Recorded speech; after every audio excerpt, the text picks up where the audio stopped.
The Project Gutenberg ebook of History of Friedrich II of Prussia, Volume 2. This ebook is for the use of anyone anywhere in the United States and most other parts of the world at no cost and with almost no restrictions whatsoever. You may copy it, give it away, or reuse it under the terms of the Project Gutenberg license included with this ebook or online at www.gutenberg.org. If you are not located in the United States, you will have to check the laws of the country where you are located before using this ebook. Title: History of Friedrich II of Prussia, Volume 2. Author Thomas Carlyle, June 16, 2008. Most recently updated, July 14, 2008.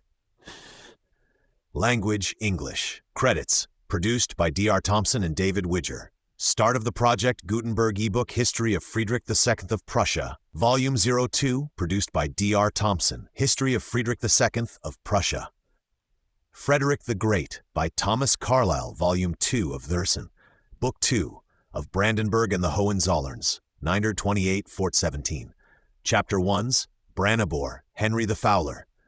The Brandenburg countries, till they become related to the Hohenzollern family which now rules there, have no history that has proved memorable to mankind.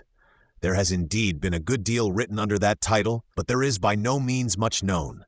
And of that again, there is alarmingly little that is worth knowing or remembering. Pytheas, the Marseille traveling commissioner, looking out for new channels of trade, somewhat above 2,000 years ago, saw the country actually lying there, sailed past it, occasionally landing, and made report to such Marseille Chamber of Commerce as there then was. Report now lost, all to a few indistinct and insignificant fractions. Memoires de l'Académie des Inscriptions, Tix 46, Sestvin 439. This was about the year 327 before Christ, while Alexander of Macedon was busy conquering India. Beyond question, Pytheas, the first writing or civilized creature that ever saw Germany, gazed with his Greek eyes and occasionally landed, striving to speak and inquire upon those old Baltic coasts, north border of the now Prussian kingdom, and reported of it to mankind we know not what, which brings home to us the fact that it existed, but almost nothing more.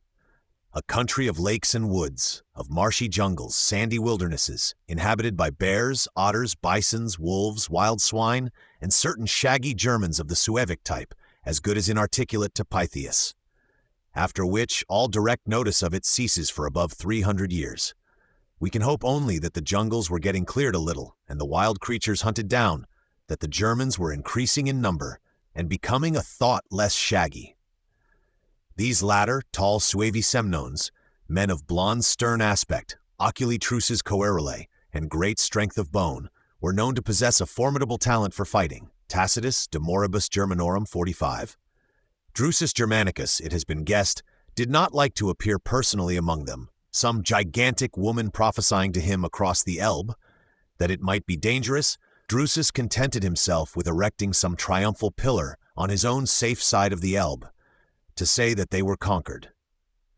In the 4th century of our era, when the German populations, on impulse of certain Huns expelled from the Chinese frontier, or for other reasons valid to themselves, began flowing universally southward to take possession of the rich Roman world, and so continued flowing for 2 centuries more, the old German frontiers generally, and especially those northern Baltic countries, were left comparatively vacant, so that new immigrating populations from the east, all of Slavic origin, easily obtained footing and supremacy there. In the northern parts, these immigrating slaves were of the kind called Vandals, or Wends.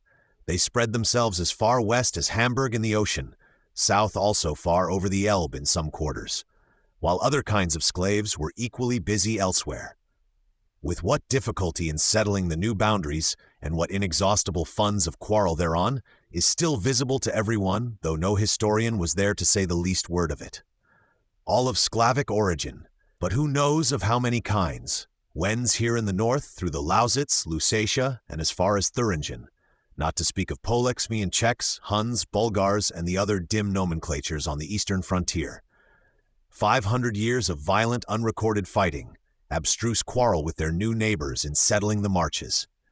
Many names of towns in Germany ending in TZ, Meuselwitz, Mollwitz, or bearing the express epithet Windisch, Wendish, still give indication of those old sad circumstances, as does the word slave in all our Western languages, meaning captured Sclavonian.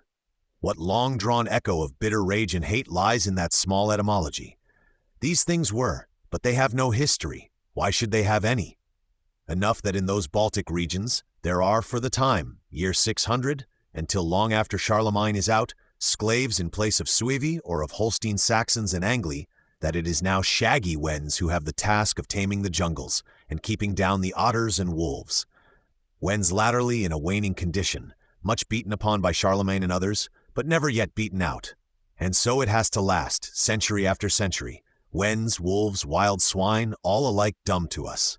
Dumb, or sounding only one huge, unutterable message, seemingly of tragic import, like the voice of their old forests, of their old Baltic seas, perhaps more edifying to us so. Here at last is a definite date and event. A.D. 928. Henry the Fowler, marching across the frozen bogs, took Brandebor, a chief fortress of the Wends. Kohler, Reichshistory, Frankfurt and Leipzig, 1737, p. 63. Michaelis, Chur und Fürstlichen Hauser in Deutschland, Lemgo, 1759, 1760, 1785. First mention in human speech of the place now called Brandenburg. Bor or Burg of the Brenns. If there ever was any tribe of Brenns, Brennus, there as elsewhere, being name for king or leader. Burg of the Woods, say others, who as little know. Probably at that time, a town of clay huts with ditch and palisaded sod wall round it. Certainly a chief fortress of the Wends, who must have been a good deal surprised at sight of Henry on the rimy winter morning near 1,000 years ago. This is the grand old Henry called the Fowler, Heinrich der Vogler, because he was in his Vogelherde, falconry or hawk establishment, seeing his hawks fly, in the upland Harz country, when messengers came to tell him that the German nation, through its princes and authorities assembled at Fritzlar, had made him king, and that he would have dreadful work henceforth.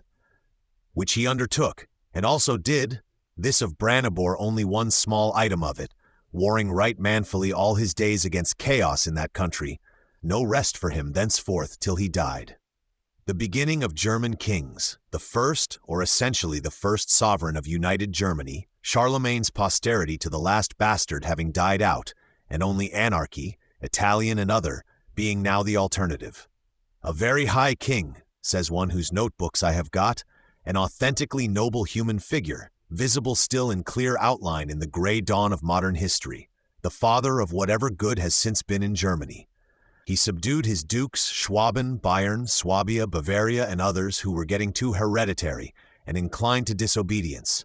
He managed to get back Lorraine, made truce with the Hungarians, who were excessively invasive at that time. Truce with the Hungarians, and then, having gathered strength, made dreadful beating of them. 2 beatings, one to each half, for the invasive savagery had split itself for better chance of plunder. First beating was at Sondershausen, second was at Merseburg, year 933, which settled them considerably. Another beating from Henry's son, and they never came back. Beat Wens, before this, Brandebor through frozen bogs 5 years ago. Beat Slavic Mycenaeans, Misnians, Bohemian Czechs, and took Prague.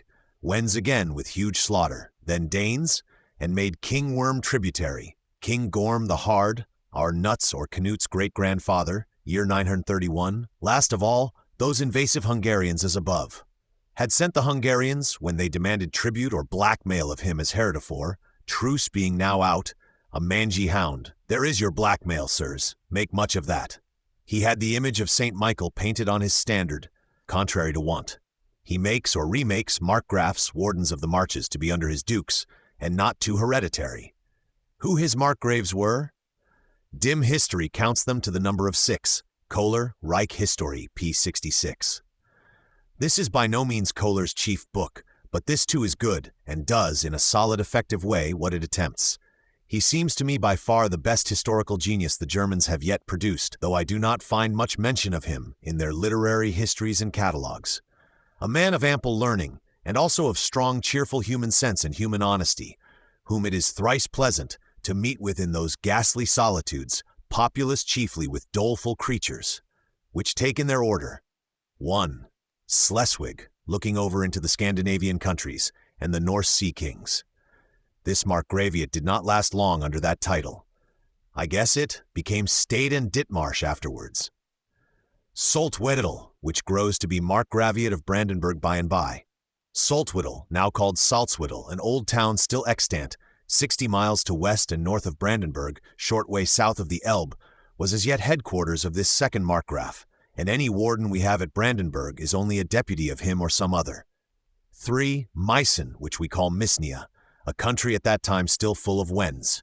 4. Lausitz, also a very Wendish country, called in English maps Lusatia, which is its name in monk Latin, not now a spoken language.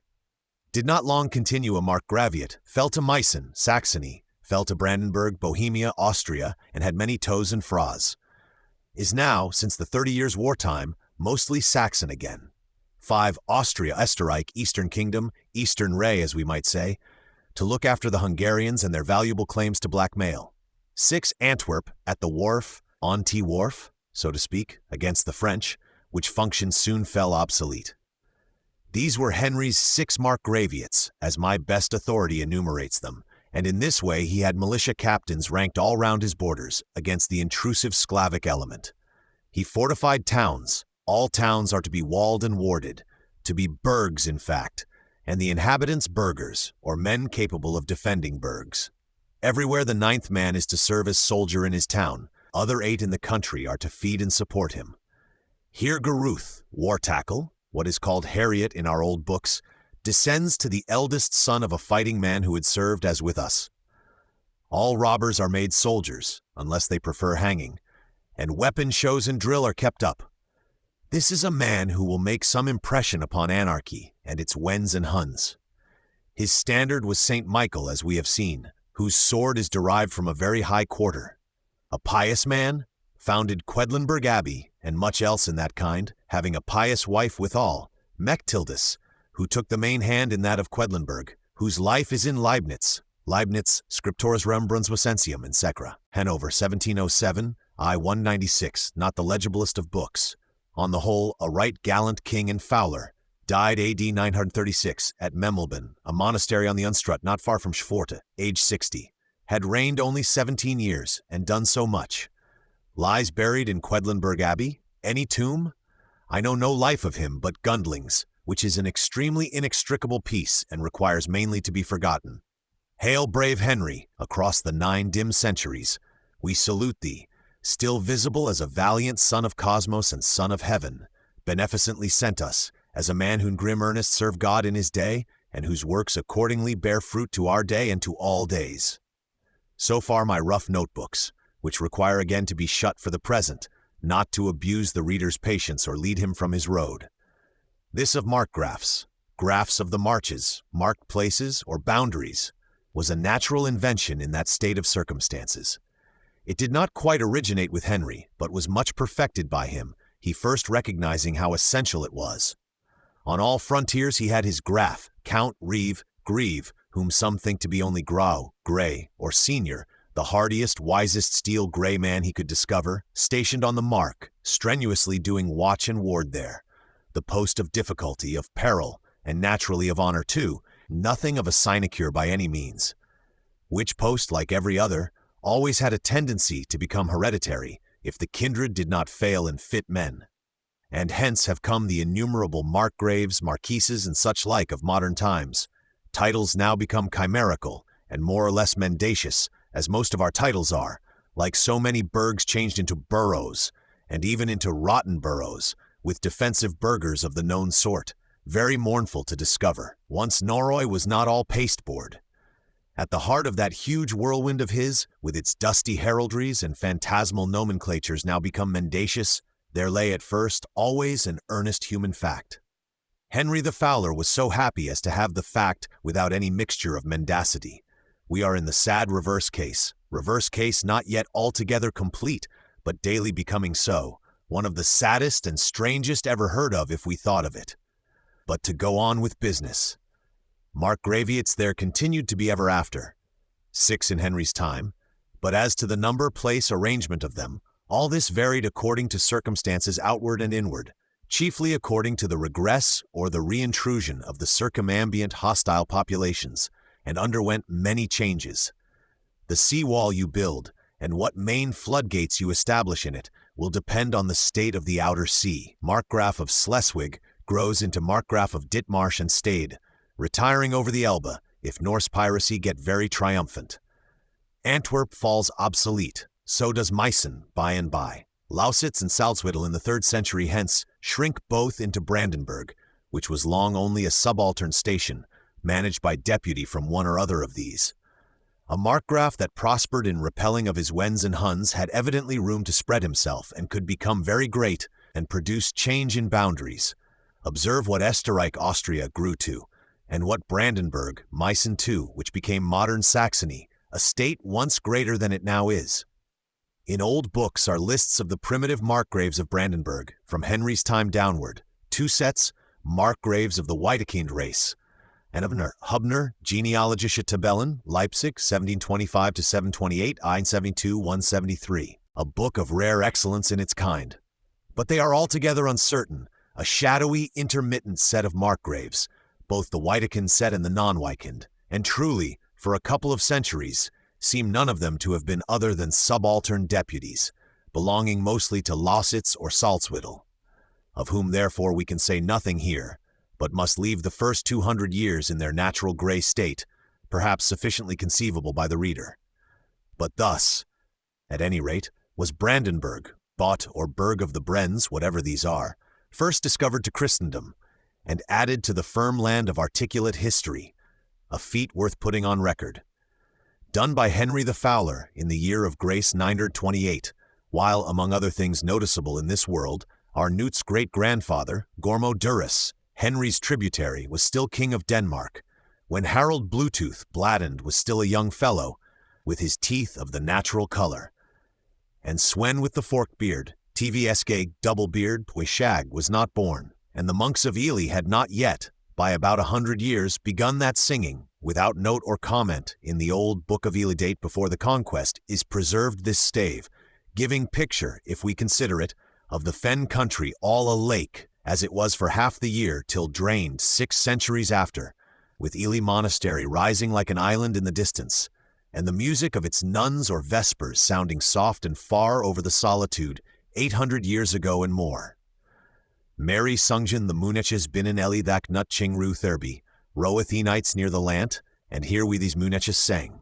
Mary sang the monks in Ely, as Nut King rode, row fellows, nights, near the land, and hear we these monks' song. See Bentham's History of Ely, Cambridge 771, p. 94. Nor the tide that refusal to retire on behalf of this Knut in our English part of his dominions. That Henry appointed due wardenship in Brandebourg was in the common course. Sure enough, some Markgraf must take charge of Brandebourg, he of the Lausitz eastward, for example, or he of Salzwedel westward. That Brandebourg in time will itself be found the fit place and have its own Markgraf of Brandenburg. This, and what in the next 9 centuries Brandenburg will grow to, Henry is far from surmising. Brandenburg is fairly captured across the frozen bogs and has got a warden and 9th-man garrison settled in it. Brandenburg, like other things, will grow to what it can. Henry's son and successor, if not himself, is reckoned to have founded the cathedral and bishopric of Brandenburg, his clergy, and he always longing much for the conversion of these Wends and Huns, which indeed was, as the like still is, the one thing needful to rugged heathens of that kind. Chapter 2. Prussen, St. Adalbert. 500 miles and more to the east of Brandenburg lies a country then as now called Prussen, Prussia proper, inhabited by heathens, where also endeavors at conversion are going on, though without success hitherto, upon which we are now called to cast a glance. It is a moory, flat country full of lakes and woods like Brandenburg, spreading out into grassy expanses and bosky wildernesses, humming with bees. Plenty of bog in it, but plenty also of alluvial mud, sand too, but by no means so high a ratio of it as in Brandenburg. Tracts of Preussen are luxuriantly grassy, frugiferous, apt for the plough, and the soil generally is reckoned fertile, though lying so far northward. Part of the great plain or flat which stretches, sloping insensibly, continuously in vast expanse, from the Silesian mountains to the amber regions of the Baltic. Preussen is the seaward, more alluvial part of this, extending west and east on both sides of the Weichsel, Vistula, from the regions of the Oder River to the mainstream of the Memel. Bordering on Russia, its name signifies Bor Russia, Russia Prussia, or some say it was only on a certain inconsiderable river in those parts, River Rusin, that it bordered and not on the great country or any part of it, which now in our days is conspicuously its next neighbor. Who knows? In Henry the Fowler's time and long afterwards, Preußen was a vehemently heathen country. The natives a miscellany of rough Serbic Wends, Letts, Swedish Goths, or driest dust knows not what. Very probably a sprinkling of Swedish Goths from old time, chiefly along the coasts. Driest dust knows only that these Prussen were a strong-boned, iracund herdsmen and fisher people, highly averse to be interfered with, in their religion especially. Famous otherwise through all the centuries, for the amber they had been used to fish and sell in foreign parts. Amber, science declares, is a kind of petrified resin, distilled by pines that were dead before the days of Adam, which is now thrown up in stormy weather on that remote coast, and is there fished out by the amphibious people, who can likewise get it by running mine shafts into the sandhills on their coast, by whom it is sold into the uttermost parts of the earth, Arabia and beyond, from a very early period of time. No doubt Pytheas had his eye upon this valuable product when he ventured into survey of those regions, which are still the great mother of amber in our world.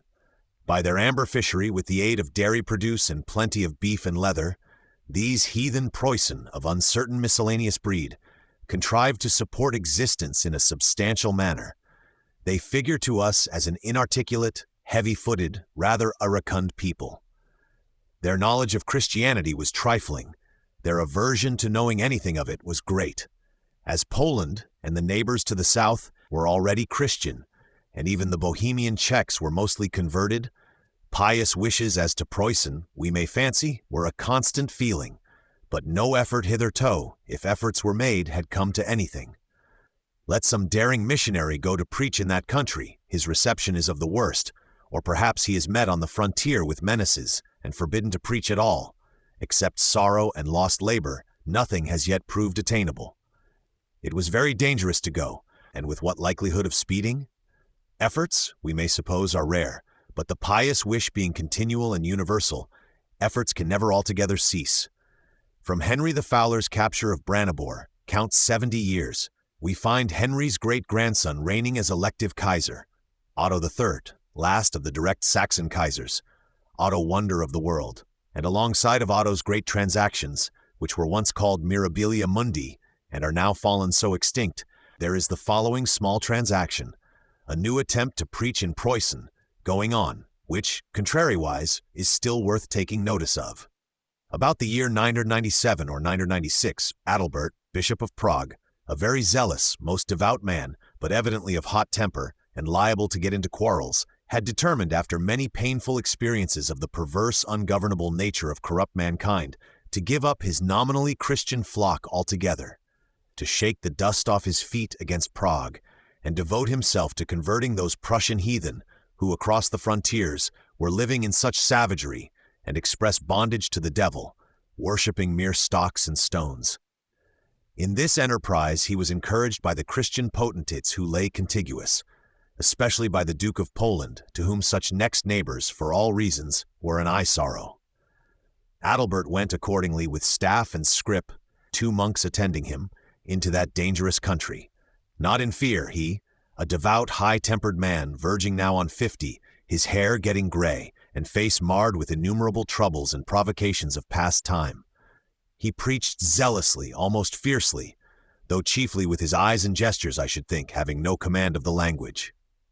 At Danzig, among the Swedish Goth kind of heathen, he had some success or affluence of attendants, not elsewhere that we hear of. In the Pillau region, for example, where he next landed, an amphibious heathen lout hit him heavily across the shoulders with the flat of his oar, sent the poor preacher to the ground face foremost, and suddenly ended his salutary discourse for that time. However, he pressed forward regardless of results, preaching the evangel to all creatures who were willing or unwilling, and pressed at last into the sacred circuit, the Romova, or place of oak trees, and of wooden or stone idols, bangputis, patkulos, and I know not what diabolic dumb blocks, which it was death to enter. The heathen priests, as we may conceive it, rushed out, beckoned him, with loud, unintelligible bullyings and fierce gestures, to be gone. Hustled, shook him, shoved him, as he did not go. Then took to confused striking, struck finally a death stroke on the head of poor Adalbert, so that he stretched out both his arms, "Jesus, receive me thou," and fell with his face to the ground, and lay dead there, in the form of a crucifix, say his biographers, only the attendant monks escaping to tell. Attendant monks, or Adalbert, had known nothing of their being on forbidden ground. Their accounts of the phenomenon accordingly leave it only half explained, how he was surprised by armed heathen devil's servants in his sleep, was violently set upon, and his beautiful bowels, pulchra viscera, were run through with 7 spears. But this of the Romova, or sacred Bangpudist church of oak trees, perhaps chief Romova of the country, rashly intruded into, with consequent strokes and fall in the form of a crucifix, appears now to be the intelligible account. Bayet, Vies des Saints, Paris, 1739, 722. Bollandus, Acta Sanatorum, Aprilis Tom Thigh, Die 23, in edition Venetiae, 1738, pp. 74-205. Voigt, Geschichte Preußens, Königsberg, 1827-1839, iTunes 66-270. We will take it for the real manner of Adalbert's exit, no doubt of the essential transaction, or that it was a very flaming one on both sides. The date given is 23 April 997, date famous in the Romish calendar since. He was a Czech by birth, son of a heathen Bohemian man of rank. His name, Adalbert, Aelbert, bright in nobleness. He got at Magdeburg, whither he had gone to study and seek baptism, where, as generally elsewhere, his fervent devout ways were admirable to his fellow creatures. A man of genius, we may well say, one of heaven's bright souls, born into the muddy darkness of this world, laid hold of by a transcendent message in the due transcendent degree. He entered Prague as bishop, not in a carriage and 6, but walking barefoot, his contempt for earthly shadows being always extreme. Accordingly, his quarrels with the Soculum were constant and endless, his wanderings up and down and vehement arguings in this world, to little visible effect, lasted all his days. We can perceive he was short-tempered, thin of skin, a violently sensitive man. For example, once in the Bohemian solitudes on a summer afternoon, in one of his 1,000-fold pilgrimings and wayfarings, he had lain down to rest, his 1 or 2 monks, and he, in some still glade, with a stone for his pillow, as was always his custom even in Prague, and had fallen sound asleep. A Bohemian shepherd chanced to pass that way, warbling something on his pipe, as he wended towards looking after his flock. Seeing the sleepers on their stone pillows, the thoughtless Czech mischievously blew louder. Started Adalbert broad awake upon him, who, in the fury of the first moment, shrieked, "Deafness on thee, man cruel to the human sense of hearing," or words to that effect, which curse, like the most of Adalbert's, was punctually fulfilled. The amazed Czech stood deaf as a post, and went about so all his days after. Nay, for long centuries, perhaps down to the present time in remote parts, no Czech blows into his pipe in the woodlands without certain precautions and preliminary fooglings of a devotional nature. Bollandus, ubi supra. From which miracle, as indeed from many other indications, I infer an irritable nervous system in poor Adalbert, and find this death in the Romova was probably a furious mixture of earth and heaven. At all events, he lies there, beautiful though bloody, in the form of a crucifix, zealous Adalbert, the hot spirit of him now at last cold, and has clapped his mark upon the heathen country, protesting to the last. This was in the year 997, think the best at antiquaries. It happened at a place called Fischhausen, near Pillau, say they, on that narrow strip of country which lies between the Baltic and the Frische Haff, immense lake, wash, as we should say, or leakage of shallow water, one of 2 such, which the Baltic has spilt out of it in that quarter, near the fort and haven of Pillau, where there has been much stir since, where Napoleon, for one thing, had some tough fighting prior to the Treaty of Tilsit 50 years ago. The place, or if not this place, then Niezyn in Poland, the final burial place of Adalbert, which is better known, has ever since had a kind of sacredness, better or worse expressed by mankind, in the form of canonization, endless pilgrimages, rumored miracles, and such like. For shortly afterwards, the neighboring potentate, Boleslaus Duke of Poland, heart-struck at the event, drew sword on these heathens, and having, if I remember, gained some victory, bargained to have the body of Adalbert delivered to him at its weight in gold.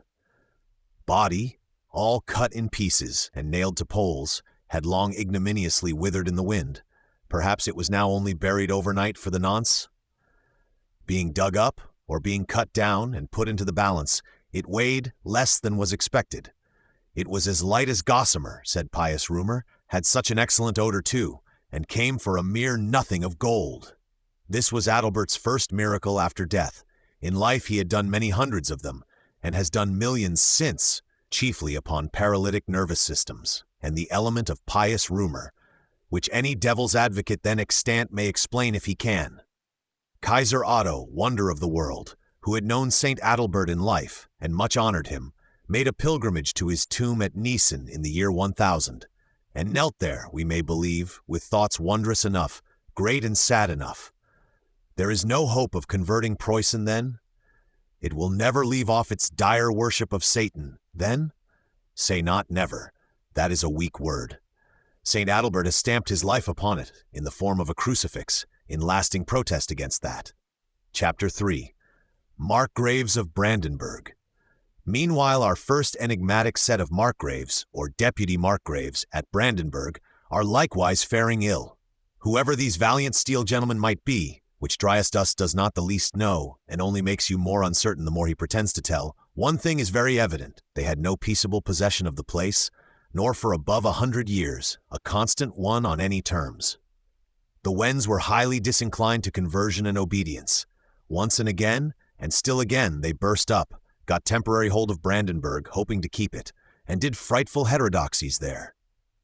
So that to our distressed imagination, those poor markgraves of Wittekind descent, our first set in Brandenburg, become altogether shadowy, intermittent, enigmatic, painfully actual as they once were. Take one instance, omitting others, which happily proves to be the finish of that first shadowy line, and introduces us to a new set very slightly more substantial.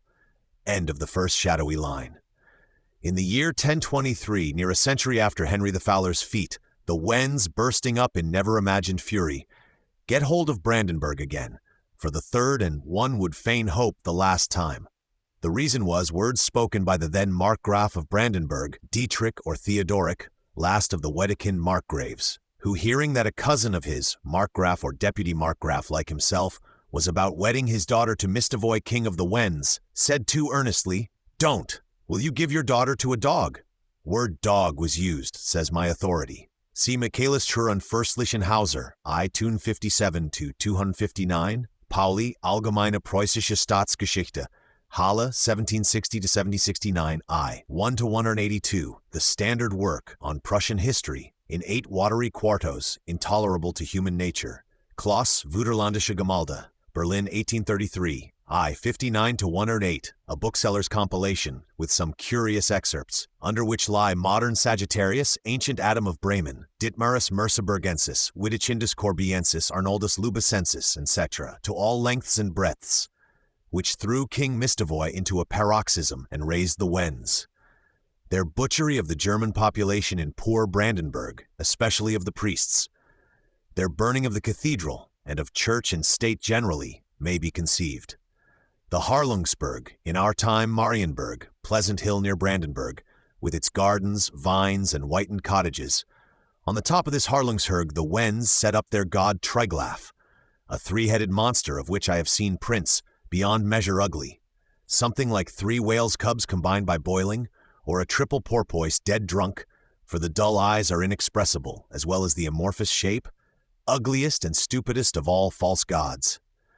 This these victorious Wends set up on the Harlungsberg, year 1023, and worshipped after their sort benighted mortals with joy for a time. The cathedral was in ashes, priests all slain or fled, shadowy markgraves the like. Church and state lay in ashes, and Tryglaf, like a triple porpoise under the influence of laudanum, stood, I know not whether on his head or on his tail, aloft on the Harlungsberg as the supreme of this universe for the time being. Second shadowy line, whereupon the Ditmarsch Stade Markgrafs, as some designate them, had to interfere, these shadowy deputies of the Wettikind breed having vanished in that manner. The Ditmarschers recovered the place, and with some fighting, did in the main at least keep Triglav and the Wends out of it in time coming. The Wends were fiercely troublesome and fought much, but I think they never actually got hold of Brandenburg again. They were beginning to get notions of conversion. Well preached to and well beaten upon, you cannot hold out forever. Even Mistovoy at one time professed tendencies to Christianity, perhaps partly for his bride's sake, the dog, we may call him in a milder sense. But he relapsed dreadfully after that insult, and his son worse. On the other hand, Mistovoy's grandson was so zealous he went about with the missionary preachers and interpreted their German into Wendish. Oh, my poor Wends, will you hear then? Will you understand? This solid earth is but a shadow. Heaven forever or else hell forever. That is the reality. Such difference between right and wrong no Wend had heard of before. Quite tremendously important if true. And doubtless it impressed many. There are heavy Ditmarsh strokes for the unimpressible. By degrees all got converted, though many were killed first, and one way or other, the Wends are preparing to efface themselves as a distinct people. This Stay-in-Ditmarsh family of English or Saxon breed, if that is an advantage, seem generally to have furnished the Salzwedel office as well, of which Brandenburg was an offshoot, done by deputy, usually also of their kin. They lasted in Brandenburg rather more than 100 years, with little or no book history that is good to read, their history inarticulate rather, and stamped beneficently on the face of things. Otto is a common name among them. One of their sisters too, Adelaide Nobleness, had a strange adventure with Ludwig the Springer, romantic mythic man famous in the German world, over whom my readers and I must not pause at this time. In Salzwedel, in Ditmarsh, or wherever stationed, they had a toilsome fighting life. Sore difficulties with their Ditmarshers too, with the plundering Danish populations, Markgraf after Markgraf getting killed in the business. Erschlagen, slain fighting with the heathen, say the old books, and pass on to another, of all which there is now silence forever. So many years men fought and planned and struggled there, all forgotten now except by the gods, and silently gave away their life before those countries could become fensible and habitable. Nay, my friend, it is our lot too. And if we would win honor in this universe, the rumor of histories and morning newspapers, which have to become wholly zero one day and fall dumb as stones, and which were not perhaps very wise even while speaking, will help us little. Substantial markgraves, glimpse of the contemporary Kaisers. The Ditmarsh stayed kindred, much slain in battle with the heathen, and otherwise beaten upon, died out, about the year 1130, earlier perhaps later, for all is shadowy still, and were succeeded in the Salzwedel part of their function by a kindred called of Ascanian and Ballenstadt, the Ascanier or Anhalt markgraves, whose history and that of Brandenburg becomes henceforth articulate to us, a history not doubtful or shadowy any longer, but ascertainable, if reckoned worth ascertaining. Who succeeded in Ditmarsh, let us by no means inquire. The empire itself was in some disorder at this time, more abstruse of aspect than usual, and these northern markgrafs, already become important people and deep in general politics, had their own share in the confusion that was going. It was about this same time that a second line of Kaisers had died out, the Frankish or Salic line, who had succeeded to the Saxon, of Henry the Fowler's blood. For the empire too, though elective, had always a tendency to become hereditary and go in lines. If the last Kaiser left a son not unfit, who so likely as the son? But he needed to be fit, otherwise it would not answer, otherwise it might be worse for him. There were great labors in the empire too, as well as on the Slavic frontier of it, brave men fighting against anarchy, actually set in pitched fight against it, and not always strong enough, toiling sore, according to their faculty, to pull the innumerable crooked things straight. Some agreed well with the Pope, as Henry II, who founded Bamberg Bishopric and much else of the like. Kohler, pp. 124. See, for instance, Description de la Table d'Orphin, donné à la Cathédrale de Bâle, par l'Empereur Henri II and 1019, Porrentry, 1838. A sore saint for the crown, as was said of David I, his Scotch congener, by a descendant. Others disagreed very much indeed. Henry IV seen at Canossa, with Pope Hildebrand and the pious Countess, year 1077, Kaiser of the Holy Roman Empire waiting 3 days in the snow to kiss the foot of excommunicative Hildebrand, has impressed itself on all memories. Poor Henry rallied out of that abasement and dealt a stroke or two on Hildebrand, but fell still lower before long, his very son going against him, and came almost to actual want of bread, had not the Bishop of Liege been good to him. Nay, after death, he lay 4 years waiting vainly even for burial, but indeed cared little about that. Certainly this son of his, Kaiser Henry Futh, does not shine in filial piety, but probably the poor lad himself was hard-bested. He also came to die AD 1125, still little over 40, and was the last of the Frankish Kaisers. He left the rake's insignia, crown, scepter, and coronation gear to his widow and young Frederick of Hohenstaufen, a sister's son of his, hoping the said Frederick might, partly by that help, follow as Kaiser, which Frederick could not do, being wheedled, both the widow and he, out of their insignia, under false pretenses, and otherwise left in the lurch. Not Frederick, but one Lothar, a stirring man who had grown potent in the Saxon countries, was elected Kaiser. In the end, after waiting till Lothar was done, Friedrich's race did succeed, and with brilliancy, Kaiser Barbarossa being that same Friedrich's son. In regard to which dim complices, take this excerpt from the imbroglio of manuscripts before they go into the fire.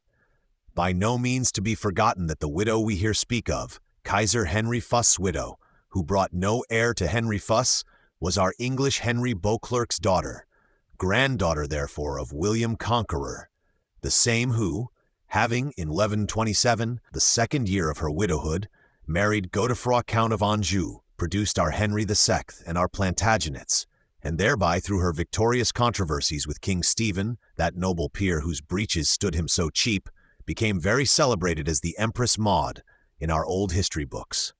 Mathildis, dowager of Kaiser Henry Futh, to whom he gave his Reichs insignia at dying, she is the Empress Maud of English books, and relates herself in this manner to the Hohenstaufen dynasty and intricate German vicissitudes. Be thankful for any hook whatever on which to hang half an acre of thrums in fixed position, out of your way. The smallest flint spark, in a world all black and unrememberable, will be welcome. And so we return to Brandenburg and the Ascanian and Ballenstadt series of Markgraves. Chapter 4th. Albert the Bear. This Ascanian, happily, has nothing to do with Brute of Troy or the pious Aeneas's son. It is simply the name of a most ancient castle, etymology unknown to me, ruins still dimly traceable, on the north slope of the Harz Mountains, short way from Aschersleben. The castle and town of Aschersleben are, so to speak, a second edition of Ascanian. Ballenstadt is still older. Ballenstadt was of age in Charlemagne's time, and is still a respectable little town in that upland range of country. The kindred, called Grafs and ultimately Herzogs, dukes of Ascanian and Ballenstadt, are very famous in old German history, especially down from this date.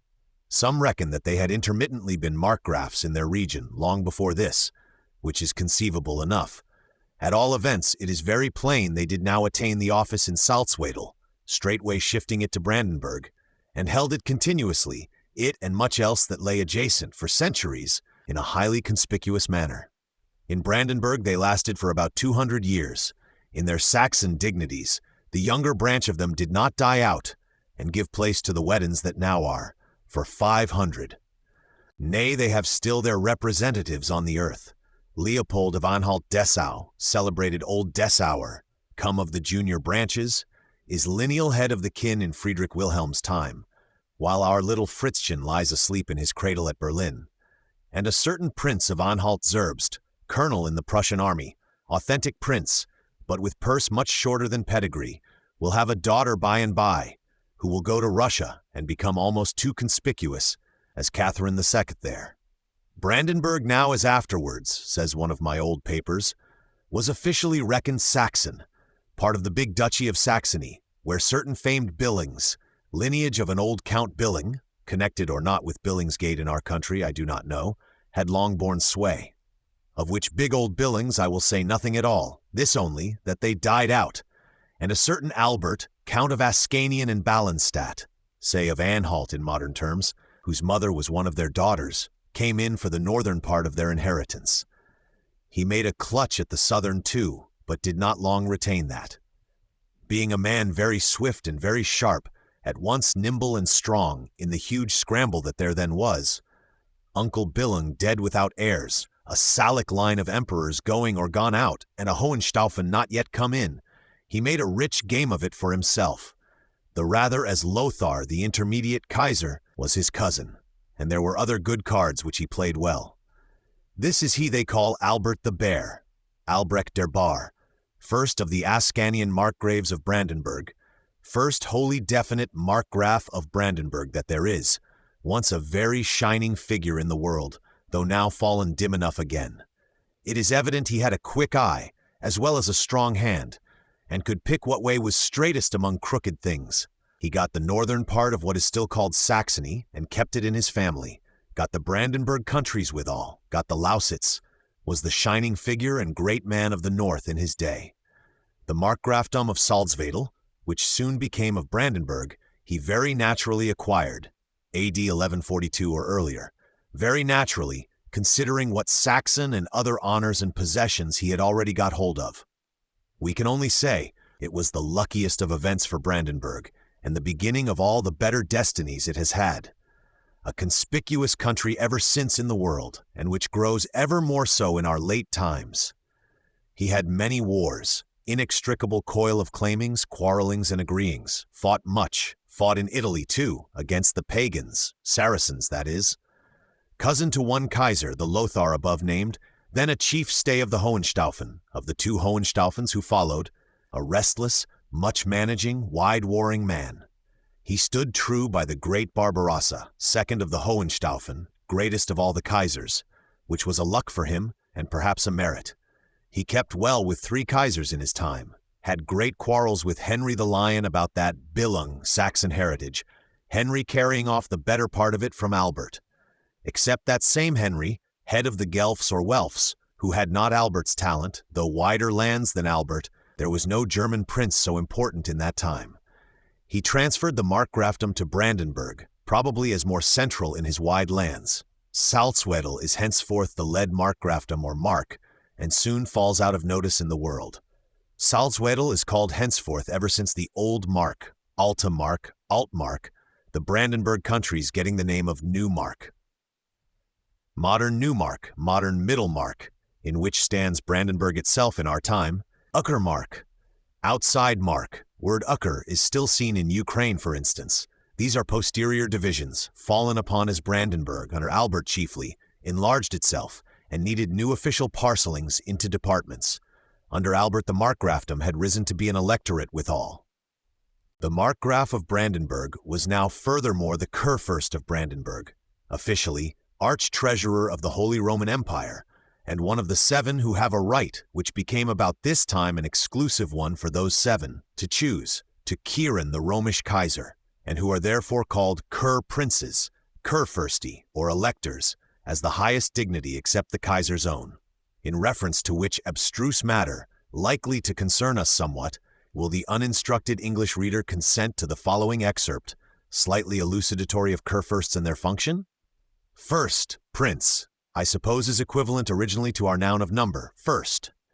The old verb kirin, participle erkoren still in use, not to mention valkyr in other instances, is essentially the same word as our choose, being written kisen as well as kirin. Nay, say the etymologists, it is also written kusen, to kiss, to choose with such emphasis, and is not likely to fall obsolete in that form. The other 6 electoral dignitaries who grew to 8 by degrees, and may be worth noting once by the readers of this book, are 1. 3 ecclesiastical, Mainz, Köln, Trier, Mentz, Cologne, Treves, archbishops all, with sovereignty and territory more or less considerable, who used to be elected as popes are, theoretically by their respective chapters and the heavenly inspirations, but practically by the intrigues and pressures of the neighboring potentates, especially France and Austria. 2. 3 secular Saxon Pfalz Bomans, Saxony, Palatinate, Bohemia, of which the last, Bohemond, since it fell from being a kingdom in itself to being a province of Austria, is not very vocal in the diets. These 6, with Brandenburg, are the 7 Kurfürsts in old time, Septemvirs of the country, so to speak. But now Pfalz, in the 30 Years' War, under our Prince Rupert's father, whom the Germans call the Winter King, got abrogated, put to the ban, so far as an indignant Kaiser could, and the vote in Kaur of Pfalz was given to his cousin of Bayern, Bavaria, so far as an indignant Kaiser could. However, at the Peace of Westphalia, 1648, it was found incompetent to any Kaiser to abrogate Pfalz or the like of Pfalz, a Kurfürst of the empire. So after jargon inconceivable, it was settled that Pfalz must be reinstated, though with territories much clipped, and at the bottom of the list, not the top as formerly, and that Bayern, who could not stand to be balked after 20 years' possession, must be made 8th elector. The 9th, we saw, year 1692, was Gentleman Ernst of Hanover. There never was any 10th, and the Holy Römische Reich, which was a grand object once, but had gone about in a superannuated and plainly crazy state for some centuries back, was at last put out of pain by Napoleon, 6th August 1806, and allowed to cease from this world. Ms. Pinnasme, none of Albert's wars are so comfortable to reflect on as those he had with the anarchic Wends, whom he now fairly beat to powder, and either swept away or else damped down into Christianity in keeping of the peace. Swept them away otherwise, peopling their lands extensively with colonists from Holland, whom an inroad of the sea had rendered homeless there, which surely was a useful exchange. Nothing better is known to me of Albert the Bear than this, his introducing large numbers of Dutch Netherlanders into those countries, men thrown out of work, who already knew how to deal with bog and sand, by mixing and delving, and who first taught Brandenburg what greenness and cow pasture was. The Wends, in presence of such things, could not but consent more and more to efface themselves, either to become German and grow milk and cheese in the Dutch manner, or to disappear from the world. The Wendish princes had a taste for German wives, in which just taste the Albert genealogy was extremely willing to indulge them. Affinities produce inheritances. By proper marriage contracts you can settle on what side the most contingent inheritance shall at length fall. Dim but pretty certain lies a time coming when the Wendish princes also shall have effaced themselves, and all shall be German Brandenburgish, not Wendish any more. The actual inhabitants of Brandenburg, therefore, are either come of Dutch bog farmers or are simple Lower Saxons, Anglo-Saxon if you like that better, Platt Teuch of the common type, an unexceptionable breed of people. Streaks of Wendish population, extruded gradually into the remoter quagmires, and more inaccessible, less valuable sedgy moors and sea strands are scattered about. Mecklenburg, which still subsists separately after a sort, is reckoned peculiarly Wendish. In Mecklenburg, Pommern, Pomerellen, Little Pomerania are still to be seen physiognomies of a Wendish or Vandalic type, more of cheek than there ought to be, and less of brow, otherwise good enough physiognomies of their kind.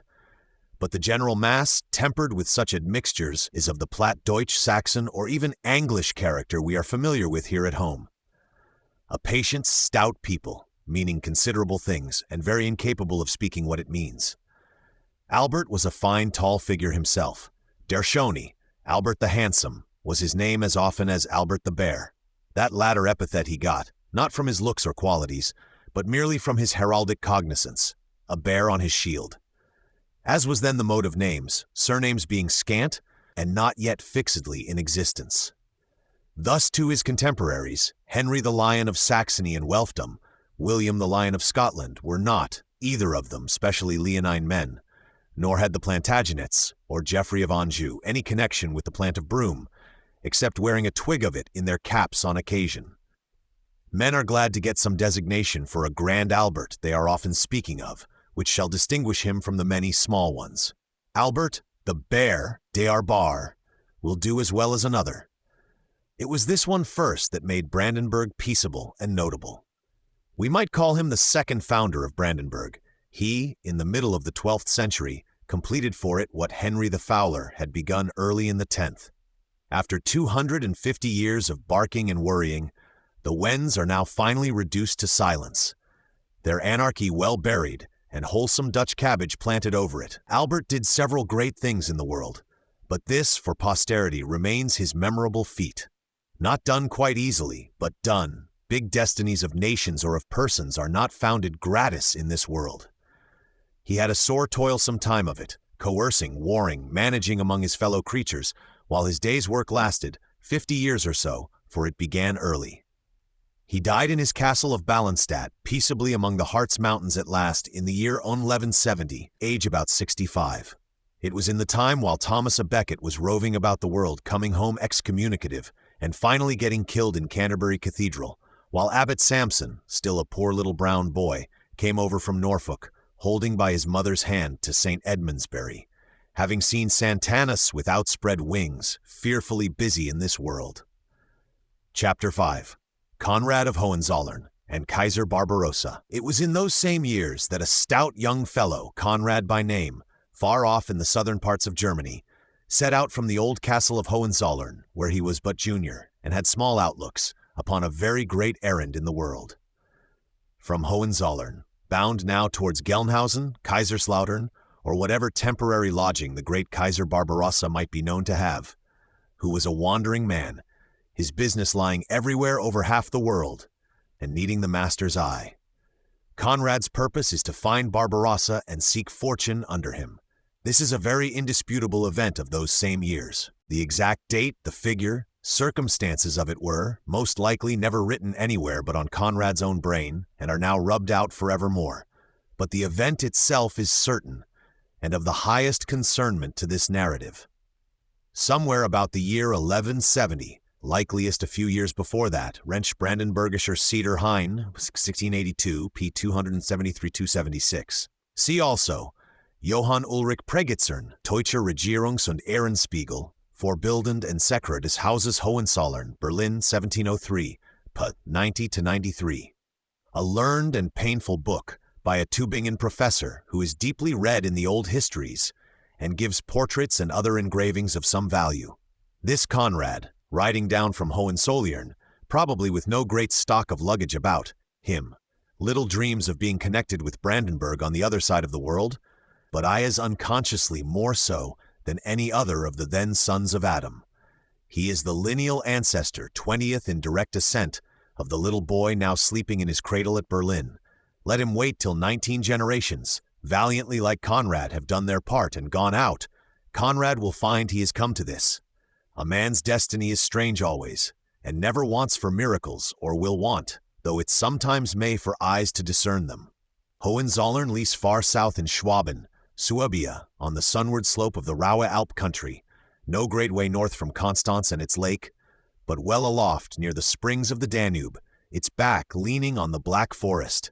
It is perhaps definable as the southern summit of that same huge old Hercynian wood, which is still called the Schwarzwald Black Forest, though now comparatively bare of trees. There are still considerable spottings of wood, pine mainly, and black enough. Holzhandel, timber trade, still a considerable branch of business there, and on the streams of the country are cunning contrivances noticeable for floating down the Article into the Neckar River, and thence into the Rhine and to Holland. Fanciful Dryasdust, doing a little etymology, will tell you the name Zollern is equivalent to tollery, or place of tolls, whereby Hohenzollern comes to mean the high or upper tollery, and gives one the notion of antique peddlers climbing painfully out of Italy and the Swiss valleys thus far, unstrapping their pack horses here, and chaffering an unknown dialect about toll. Poor souls! It may be so, but we do not know, nor shall it concern us. This only is known, that a human kindred, probably of some talent for coercing anarchy and guiding mankind, had, centuries ago, built its burg there, and done that function in a small but creditable way ever since. Kindred possibly enough derivable from Tassilo, Charlemagne, King Dagobert, and other kings, but certainly from Adam and the Almighty Maker, who had given it those qualities, and that Conrad, a junior member of the same, now goes forth from it in the way we see. Why should a young fellow that has capabilities, thought Conrad, stay at home in hungry idleness, with no estate but his javelin and buff jerkin, and no employment but his hawks, when there is a wide opulent world waiting only to be conquered?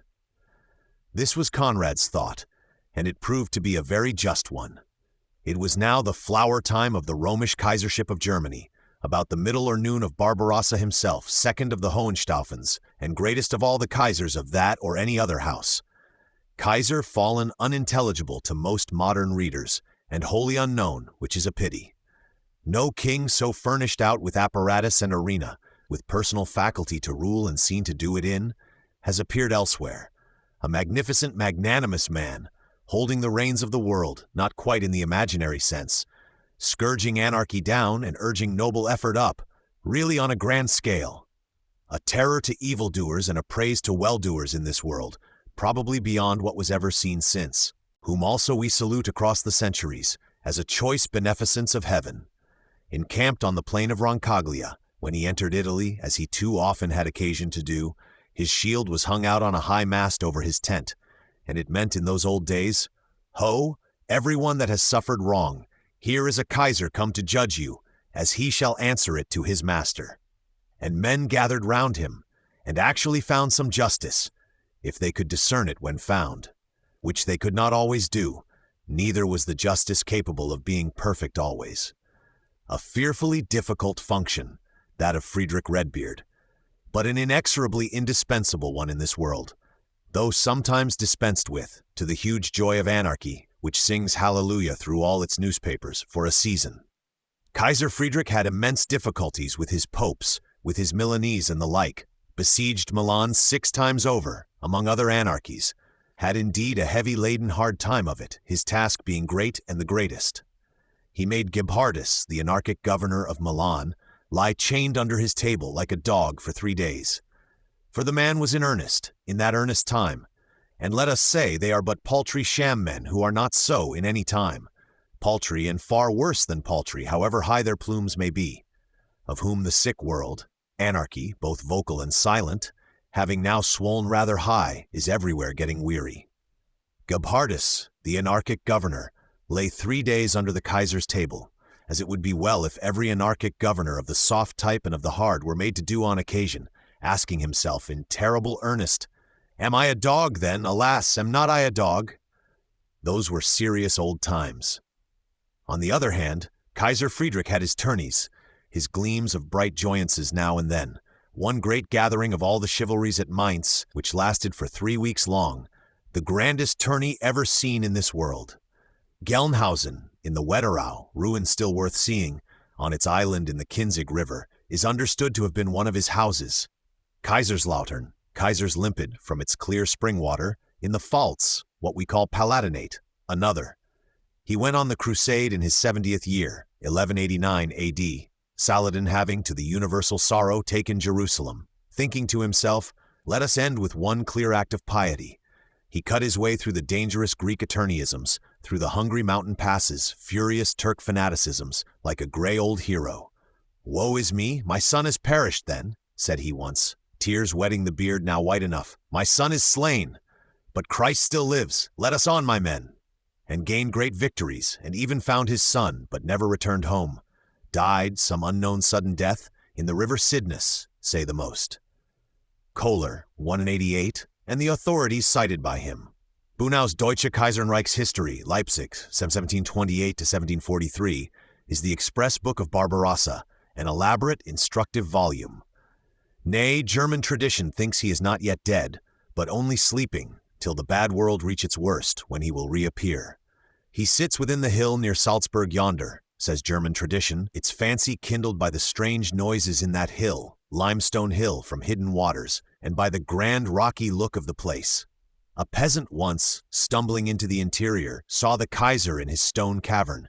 Kaiser sat at a marble table, leaning on his elbow, winking, only half asleep. Beard had grown through the table and streamed out on the floor. He looked at the peasant one moment, asked him something about the time it was, then dropped his eyelids again.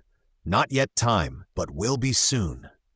Riesebeck's Travels, English translation, London 1787, I 140, Busching, Volkssagen, Leipzig 1820, I 333 and X. He is winking as if to awake, and set his shield aloft by the Roncallic fields again with, "Ho, every one that is suffering wrong, or that has strayed guideless, devil-ward, and done wrong, which is far fataler."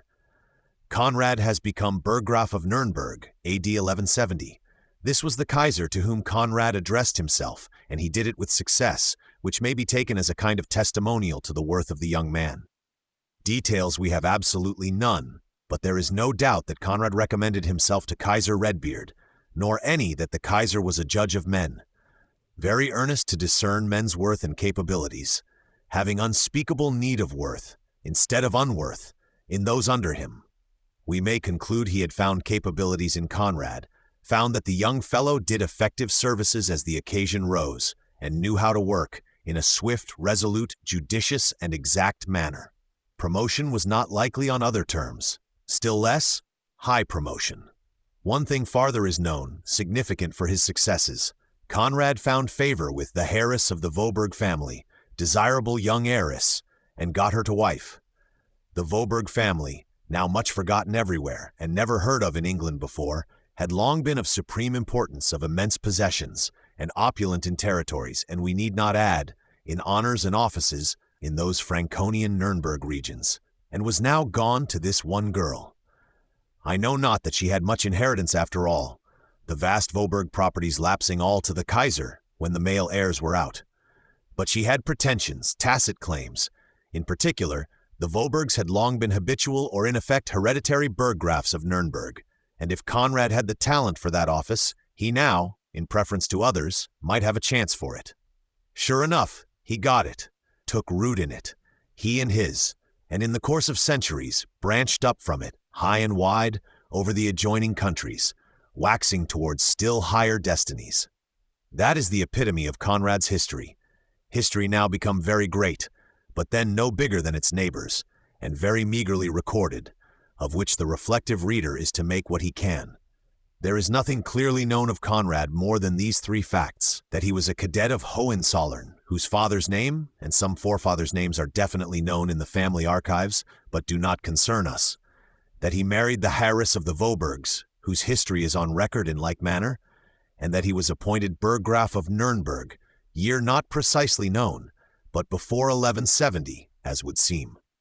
In a Reichstag, Diet of the Empire, held at Regensburg in or about 1170, he formally complains, he and certain others, all stanch Kaiser's friends, for in fact it was with the Kaiser's knowledge, or at his instigation, of Henry the Lion's high procedures and malpractices, of Henry's league with the Pope, league with the King of Denmark, and so forth, the said Henry having indeed fallen into opposition to a dangerous degree, and signs himself Burggraf of Nuremberg, say the old chronicles.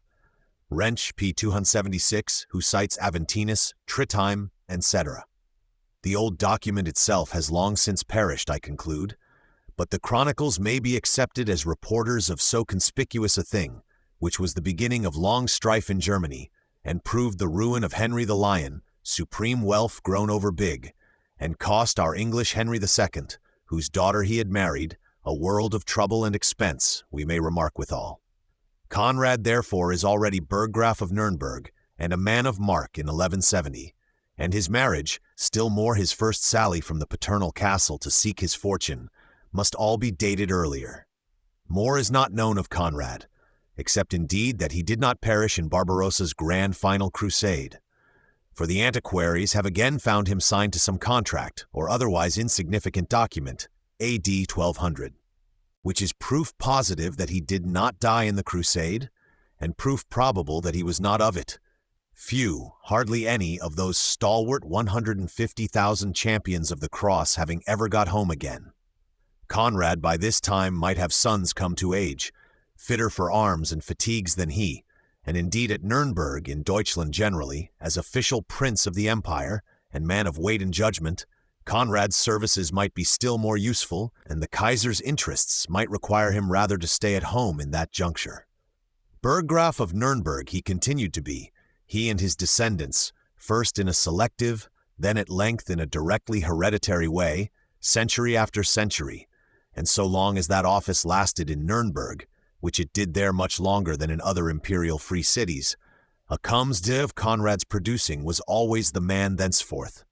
Their acts, in that station and capacity, as burgraves and princes of the empire, were once conspicuous enough in German history, and indeed are only so dim now, because the history itself is, and was always, dim to us on this side of the sea. They did strenuous work in their day, and occasionally towered up, though little driven by the poor wish of towering, or shining without need, into the high places of public history. They rest now from their labors, Conrad and his successors, in long series, in the old monastery of Heilsbronn, between Nuremberg and Ansbach, with tombs to many of them, which were very legible for slight biographic purposes in my poor friend Rentsch's time, 150 years ago, and may perhaps still have some quasi-use as sepulchral brasses to another class of persons. One or two of those old buried figures, more peculiarly important for our little friend now sleeping in his cradle yonder, we must endeavor, as the narrative proceeds, to resuscitate a little and render visible for moments. Of the Hohenzollern Burggraves generally. As to the office, it was more important than perhaps the reader imagines. We already saw Conrad First Burggraf, among the magnates of the country, denouncing Henry the Lion. Every Burggraf of Nuremberg is, in virtue of his office, Prince of the Empire. If a man happened to have talent of his own, and solid resources of his own, which are always on the growing hand with this family, here is a basis from which he may go far enough. Burggraf of Nuremberg, that means again Graf, judge, defender, manager of the Kaiser's burg or castle, in a word, Kaiser's representative and alter ego, in the old imperial free town of Nuremberg, with much adjacent very complex territory, also to administer for the Kaiser. A flourishing, extensive city, this old Nuremberg, with valuable adjacent territory, civic and imperial, intricately intermixed, full of commercial industries, opulences, not without democratic tendencies. Nay, it is almost, in some senses, the London and Middlesex of the Germany that then was, if we will consider it. This is a place to give a man chances and try what stuff is in him. The office involves a talent for governing, as well as for judging, talent for fighting also in cases of extremity, and what is still better, a talent for avoiding to fight. None but a man of competent superior parts can do that function. I suppose no imbecile could have existed many months in it, in the old earnest times. Conrad and his succeeding Hohenzollerns proved very capable to do it, as would seem, and grew and spread in it, waxing bigger and bigger, from their first planting there by Kaiser Barbarossa, a successful judge of men. And ever since that time, from about the year 1170 down to the year 1815, when so much was changed, owing to another temporary Kaiser of new type, Napoleon his name, the Hohenzollerns have had a footing in Frankenland, and done sovereignty in and round Nuremberg, with an enlarging territory in that region. Territory at last of large compass, which, under the names Markgrafdom of Ansbach and of Bayreuth, or in general Markgrafdom of Kulmbach, which includes both, has become familiar in history. For the house went on steadily increasing, as it were, from the first day, the Hohenzollerns being always of a growing, gaining nature, as men are that live conformably to the laws of this universe, and of their place therein, which, as will appear from good study of their old records, though idle rumor, grounded on no study, sometimes says the contrary, these Hohenzollerns eminently were. A thrifty, steadfast, diligent, clear-sighted, stout-hearted line of men, of loyal nature withal, and even to be called just and pious, sometimes to a notable degree. Men not given to fighting, where it could be avoided, yet with a good swift stroke in them, where it could not. Princely people after their sort, with a high, not an ostentatious turn of mind. They, for most part, go upon solid prudence. If possible, are anxious to reach the goal without treading on anyone, are peaceable, as I often say, and by no means quarrelsome in aspect and demeanor. Yet there is generally in the Hohenzollerns a very fierce flash of anger, capable of blazing out in cases of urgency. This latter also is one of the most constant features I have noted in the long series of them. That they grew in Frankenland, year after year, and century after century, while it was their fortune to last, alive and active there, is no miracle on such terms. Their old big castle of Plassenburg, now a penitentiary with treadmill and the other furnishings, still stands on its height near Kulmbach, looking down over the pleasant meeting of the red and white main rivers and of their fruitful valleys, awakening many thoughts in the traveler. Ansbach Schloss, and still more Bayreuth Schloss, mansion, one day, of our little Wilhelmina of Berlin, Fritzken's sister, now prattling there in so old a way, where notabilities have been, one and another, which Jean-Paul too saw daily in his walks, while alive and looking skyward. These and many other castles and things, belonging now wholly to Bavaria, will continue memorable for Hohenzollern history.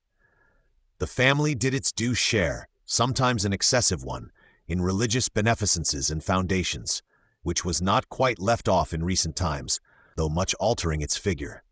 Erlangen University, for example, was of Wilhelmina's doing. Erlangen University, and also an opera house of excessive size in Bayreuth. Such was poor Wilhelmina's sad figure of religion. In the old days, their largest bequest that I recollect was to the Teutsche Ritter, Order of Tonic Knights, very celebrated in those days. Junior branches from Hohenzollern, as from other families, sought a career in that chivalrous devout brotherhood now and then. One pious burggraf had 3 sons at once in it. He, a very bequeathing Herr otherwise, settled one of his mansions, Wernsberg, with rents and incomings on the order, which accordingly had thenceforth a Comthuri, commandery in that country. Comthuri of Wernsberg, the name of it.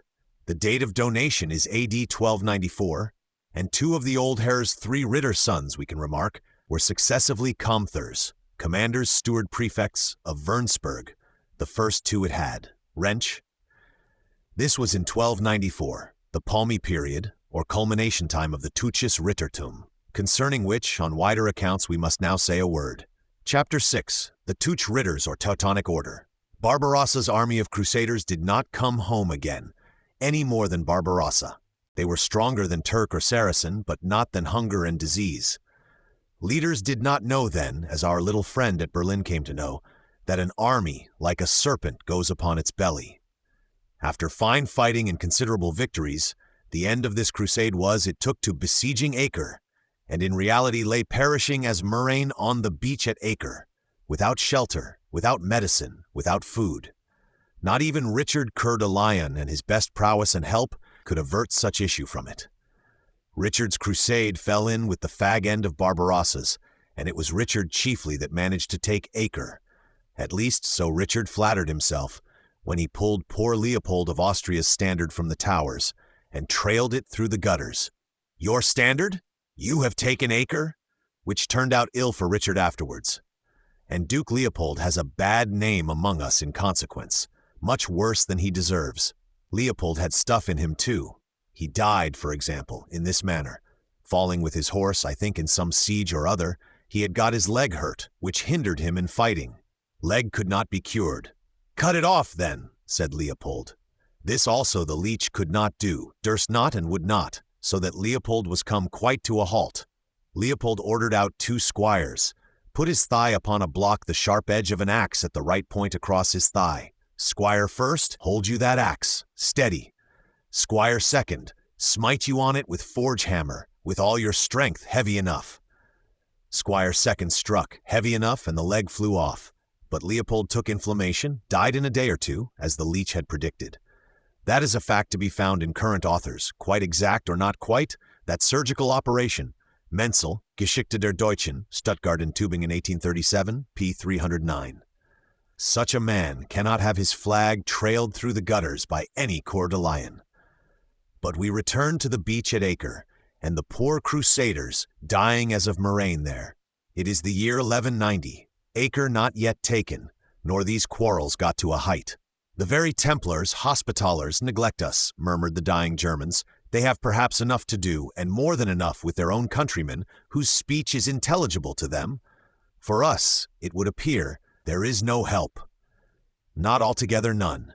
A company of pious souls, compassionate Lübeck ship captains diligently forwarding it, and one Walpott von Bassenheim, a citizen of Bremen, taking the lead, formed themselves into a union for succor of the sick and dying, set up canvas tents, medicinal assuagements from the Lübeck ship stores, and did what utmost was in them, silently in the name of mercy and heaven. This Walpott, as not by birth a nobleman, says one of the old chroniclers, but his deeds were noble. This pious little union proved unconsciously the beginning of a great thing. Finding its work prosper here and gain favor, the little union took vows on itself, strict chivalry forms, and decided to become permanent. Knights Hospitallers of Our Dear Lady of Mount Zion, that or something equivalent, was their first title, under Walpott, their first Grand Master, which soon grew to be German Order of St. Mary, Teutsche Ritter of the Mariorden, or for shortness, Teutsches Ritter Thumb, under which name it played a great part in the world for above 3 centuries to come, and eclipsed in importance both the Templars and Hospitallers of St. John. This was the era of chivalry orders and gelübde, time for bodies of men uniting themselves by a sacred vow, gelübde, which word and thing have passed over to us in a singularly dwindled condition. Club we now call it, and the vow, if sacred, does not aim very high. Templars and Hospitallers were already famous bodies, the latter now almost a century old. Walpot's new gelübde was of similar intent, only German in kind, the protection, defense, and solacement of pilgrims, with whatever that might involve. Head of Deutsche Order moves to Venice. The Deutsche Ritters earned character in Palestine and began to get bequests and recognition, but did not long continue there like their two rival orders. It was not in Palestine, whether the orders might be aware of it or not, that their work could now lie. Pious pilgrims certainly there still are in great numbers. To these you shall do the sacred rites, but these under a Saladin bound by his word need little protection by the sword. And as for crusading in the armed fashion, that has fallen visibly into the decline. After Barbarossa, Coeur de Lion and Philippe Auguste have tried it with such failure. What wise man will be in haste to try it again? Zealous popes continue to stir up crusades, but the secular powers are not in earnest as formerly. Secular powers, when they do go, take Constantinople, conquer Sicily, never take or conquer anything in Palestine. The Deutsche Order helps valiantly in Palestine, or would help, but what is the use of helping? The Deutsche Order has already possessions in Europe by pious bequest and otherwise. All its main interests lie there. In fine, after less than 30 years, Hermann von der Salza, a new sagacious Tuchmeister or Hochmeister, so they call the head of the order, fourth in the series, a far-seeing, negotiating man, finds that Venice will be a fitter place of lodging for him than Acre, and accordingly, during his long mastership, AD 1210 to 1239, he is mostly to be found there and not at Acre or Jerusalem. He is very great with the busy Kaiser, Frederick II, Barbarossa's grandson, who has the usual quarrels with the Pope and is glad of such a negotiator, statesman, as well as armed monk. The usual quarrels this great Kaiser haul along, and some unusual. Normans ousted from Sicily, who used to be so papal, a Kaiser not gone on the crusade as he had vowed, Kaiser at last suspected of free-thinking even, in which matters Hermann much serves the Kaiser. Sometimes he is appointed arbiter between the Pope and Kaiser, does not give it in the Kaiser's favor, but against him, where he thinks the Kaiser is wrong. He is reckoned the first great Hochmeister, this Hermann von der Salza, a Thüringer by birth, who is fourth in the series of masters, perhaps the greatest to be found there at all, though many were considerable. It is evident that no man of his time was busier in important public affairs, or with better acceptance than Hermann. His order, both Pope and Emperor so favoring the master of it, was in a vigorous state of growth all this while, Hermann well proving that he could help it better at Venice than at Acre. But if the Crusades are ended, as indeed it turned out, only one other worth speaking of, St. Louis's, having in earnest come to effect, or rather to miserable non-effect, and that not yet for 50 years. If the Crusades are ended, and the Deutsche Order increases always in possessions and finds less and less work, what probably will become of the Deutsche Order? Grow fat, become luxurious, incredulous, dissolute, insolent, and need to be burnt out of the way? That was the course of the Templars, and their sad end. They began poorest of the poor, 2 knights to 1 horse, as their seal bore, and they at last took fire on very opposite accounts. To carouse like a Templar, that had become a proverb among men, that was the way to produce combustion, spontaneous or other, whereas their fellow Hospitallers of St. John, chancing upon new work, anti-Turk garrison duty, so we may call it, successively in Cyprus, Rhodes, Malta, for a series of ages, and doing it well, managed to escape the like, as did the Deutsche Order in a still more conspicuous manner. Deutsche Order itself goes to Preußen. Ever since Saint Adalbert fell massacred in Prussia, stamping himself as a crucifix on that heathen soil, there have been attempts at conversion going on by the Christian neighbors, Dukes of Poland and others, intermittent fits of fighting and preaching for the last 200 years, with extremely small result.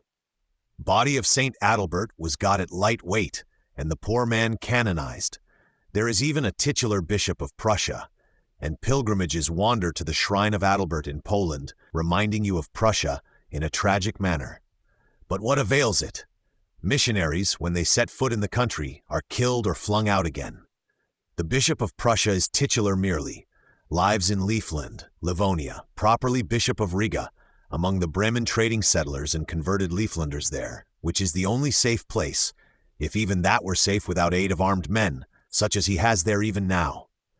He keeps his Schwertbrüder, Brothers of the Sword, a small order of knights, recently got up by him, for express behoof of Livland itself, and these, fighting their best, are sometimes troublesome to the bishop, and do not much prosper upon heathendom, or gain popularity and resources in the Christian world. No hope in the Schwertbrüder for Prussia, and in massacred missionaries, what hope? The Prussian population continues heathen, untamable to gospel and law, and after 2 centuries of effort, little or no real progress has been made. But now in these circumstances, in the year 26, the titular Bishop of Prussia, having well considered the matter and arranged it with the Polish authorities, opens a communication with Hermann von der Salza at Venice on the subject. Crusading is over in the East, illustrious Hochmeister. No duty for a Teutsch order there at present. What is the use of crusading far off in the East, when heathenism and the kingdom of Satan hangs on our own borders, close at hand, in the north? Let the Teutsch order come to Preußen, head a crusade there. The land is fruitful, flows really with milk and honey, not to speak of amber, and was once called the terrestrial paradise. By forget whom. Voigt, if he had an index, knows. In fact, it is clear the land should belong to Christ, and if the Christian Teutsch Ritterdom could conquer it from Satanists for themselves, it would be well for all parties. Hermann, a man of sagacious, clear head, listens attentively. The notion is perhaps not quite new to him.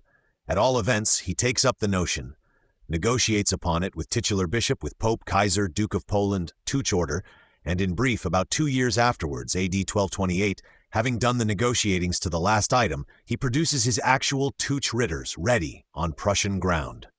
Year 1225 thinks Dryasdust after a struggle. Place where proves also at length discoverable in Dryasdust, not too far across the North Polish frontier, always with Masovia, the now Warsaw region, to fall back upon. But in what number, how, nay almost when to a year, do not ask poor Dryasdust, who overwhelms himself with idle details, and by reason of the trees is unable to see the wood. 172. The Teutsch Ritters straightway build a burg for headquarters, spread themselves on this hand and that, and begin their great task. In the name of heaven, we may still say in a true sense, as they, every Ritter of them to the heart, felt it to be in all manner of senses. The Prussians were a fierce fighting people, fanatically anti-Christian. The Teutsch Ritters had a perilous, never-resting time of it, especially for the first 50 years. They built and burnt innumerable stockades for and against, built wooden forts, which are now stone towns. They fought much and prevalently, galloped desperately to and fro, ever on the alert. In peaceable or ulterior times, they fenced in the Nogat and the Weichsel with dams, whereby unlimited quagmire might become grassy meadow, as it continues to this day. Marienburg, Marysburg, still a town of importance in that same grassy region, with its grand stone schloss still visible and even habitable. This was at length their headquarter. But how many burgs of wood and stone they built in different parts, what revolts, surprisals, furious fights in woody boggy places they had, no man has counted. Their life, read in Dryasdust's newest chaotic books, which are of endless length among other ill qualities, is like a dim nightmare of unintelligible marching and fighting. One feels as if the mere amount of galloping they had would have carried the order several times round the globe. What multiple of the equator was it then, O Dryasdust? The Herr Professor, little studious of abridgment, does not say, but always some preaching by zealous monks accompanied the chivalrous fighting, and colonists came in from Germany, trickling in or at times streaming. Victorious Ritterdom offers terms to the beaten heathen, terms not of tolerant nature, but which will be punctually kept by Ritterdom. When the flame of revolt or general conspiracy burnt up again too extensively, there was a new crusade proclaimed in Germany and Christendom, and the Hochmeister at Marburg or elsewhere, and all his marshals and ministers were busy, generally with effect. High personages came on crusade to them. Ottokar, King of Bohemia, Duke of Austria, and much else, the great man of his day, came once, AD 1255. Johann, King of Bohemia, in the next century, once and again. The mighty Ottokar, Voigt 3, 8087, with his extensive far-shining chivalry, conquered Samland in a month, tore up the Romova where Adalbert had been massacred, and burnt it from the face of the earth. A certain fortress was founded at that time in Ottokar's presence, and in honor of him they named it King's Fortress, Königsberg. It is now grown a big domed metropolitan city, where we of this narrative lately saw a coronation going on, and Sophie Charlotte furtively taking a pinch of snuff. Among King Ottokar's esquires or subaltern junior officials on this occasion is one Rudolf, heir of a poor Swiss lordship in Grey Hill Castle, called Habsburg, rather in reduced circumstances, whom Ottokar likes for his prudent, hearty ways, a stout, modest, wise young man, who may chance to redeem Habsburg a little, if he live. How the shuttles fly, and the life threads always in this loud, roaring loom of time. Along with Ottokar, too, as an ally in the crusade, was Otto Thurth, a Scanier Markgraf and Elector of Brandenburg, great-grandson of Albert the Bear, named Otto the Pious in consequence. He, too, founded a town in Prussia on this occasion, and called it Brandenburg, which is still extant there, a small Brandenburg II. For these procedures he is called Otto the Pious in history. His wife, withal, was a sister of Ottokar's, Michaelis, I-270, Hubner, T-74, which, except in the way of domestic felicity, did not in the end amount to much for him, this Ottokar having flown too high and melted his wings at the sun in a sad way, as we shall see elsewhere. None of the orders rose so high as the Teutonic in favor with mankind. It had by degrees landed possessions far and wide over Germany and beyond. I know not how many dozens of ballies, rich bailiwicks, each again with its dozens of comthuries, commanderies, or subordinate groups of estates, and bailies and commanders to match, and was thought to deserve favor from above. Valiant servants these, to whom heaven had vouchsafed great labors and unspeakable blessings. In some 50 or 53 years they had got Prussian heathenism brought to the ground, and they endeavored to tie it well down there by bargain and arrangement. But it would not yet lie quiet, nor for a century to come, being still secretly heathen, revolting, conspiring ever again, ever on weaker terms, till the satanic element had burnt itself out, and conversion and composure could ensue. Conversion and complete conquest once come, there was a happy time for Prussia. Plowshare instead of sword, busy sea havens, German towns getting built, churches everywhere rising, grass growing, and peaceable cows where formerly had been quagmire and snakes. And for the order a happy time, a rich, not a happy. Livonian sword brothers, knights of Dobrin, minor orders and authorities all round, were long since subordinated to it or incorporated with it. Livonia, Courland, Lithuania are all got tamed under its influence or tied down and evidently tameable. But it was in these times that the order got into its wider troubles outward and inward. Quarrels, jealousies, with Christian neighbors, Poland, Pommern, who did not love it and for cause, wider troubles, and by no means so evidently useful to mankind. The order's wages in this world flowed higher than ever, only perhaps its work was beginning to run low. But we will not anticipate. On the whole, this Deutschritterdom, for the first century and more, was a grand phenomenon, and flamed like a bright blessed beacon through the night of things in those northern countries. For above a century, we perceive, it was the rallying place of all brave men who had a career to seek on terms other than vulgar. The noble soul, aiming beyond money and sensible to more than hunger in this world, had a beacon burning, as we say, if the night chanced to overtake it, and the earth to grow too intricate, as is not uncommon. Better than the career of stump oratory, I should fancy, and its Hesperides apples, golden, and of gilt horse dung. Better than puddling away one's poor spiritual gift of God, loan, not gift, such as it may be, in building the lofty rhyme, the lofty review article, for a discerning public that has sixpence to spare. Times alter greatly. Will the reader take a glimpse of Conrad von Thuringen's biography as a sample of the old ways of proceeding? Conrad succeeded Hermann von der Salza as Grand Master, and his history is memorable as a Teutonic knight, the stuff Teuch Ritters were made of. Conrad of Thuringen, Saint Elizabeth, town of Marburg.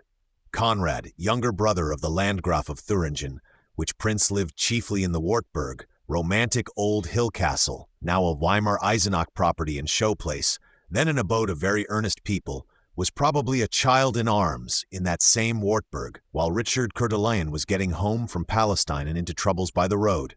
This will date Conrad for us. His worthy elder brother was husband of the lady since called Saint Elizabeth, a very pious but also very fanciful young woman. And I always guess his going on the crusade where he died straightway was partly the fruit of the life she led him, lodging beggars sometimes in his very bed, continually breaking his night's rest for prayer and devotional exercise of undue length, weeping one moment, then smiling in joy the next, meandering about, capricious, melodious, weak, at the will of devout whim mainly. However, that does not concern us. Many lives of the saint, see, in particular, Libellus Dedictis Quatuor Ancillarum, etc., that is, report of the evidence got from Elizabeth's four maids by an official person, devil's advocate or whatever he was, missioned by the Pope to question them when her canonization came to be talked of.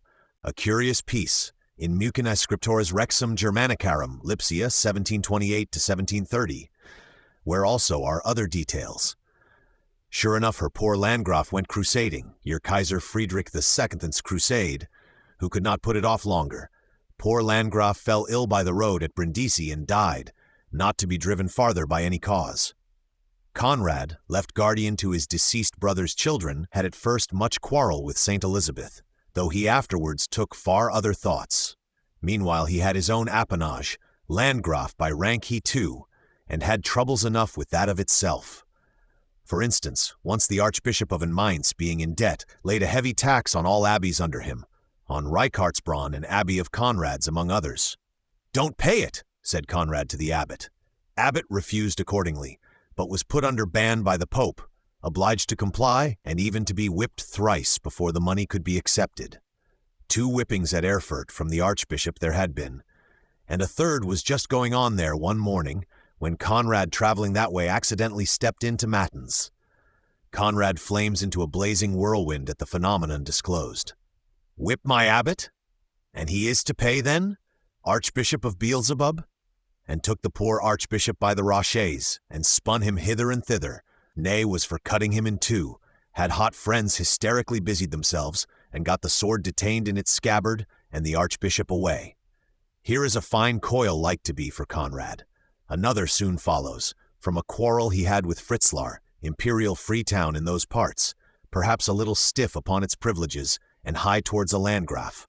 Conrad marches one morning, year 1232, upon insolent Fritzlar, burns the environs, but on looking practically at the ramparts of the place, thinks they are too high, and turns to go home again. Whereupon the idle women of Fritzlar, who are upon the ramparts gazing in fear and hope, burst into shrill universal jubilation of voice, and even into gestures and liberties with their dress, which are not describable in history. Conrad, suddenly once more all flame, whirls round, storms the ramparts, slays what he meets, plunders Fritzlar with a will, and leaves it blazing in a general fire, which had broken out in the business. Here is a pair of coils for Conrad, the like of which can issue only in papal ban or worse. Conrad is grim and obstinate under these aspects, but secretly feels himself very wicked, knows not well what will come of it.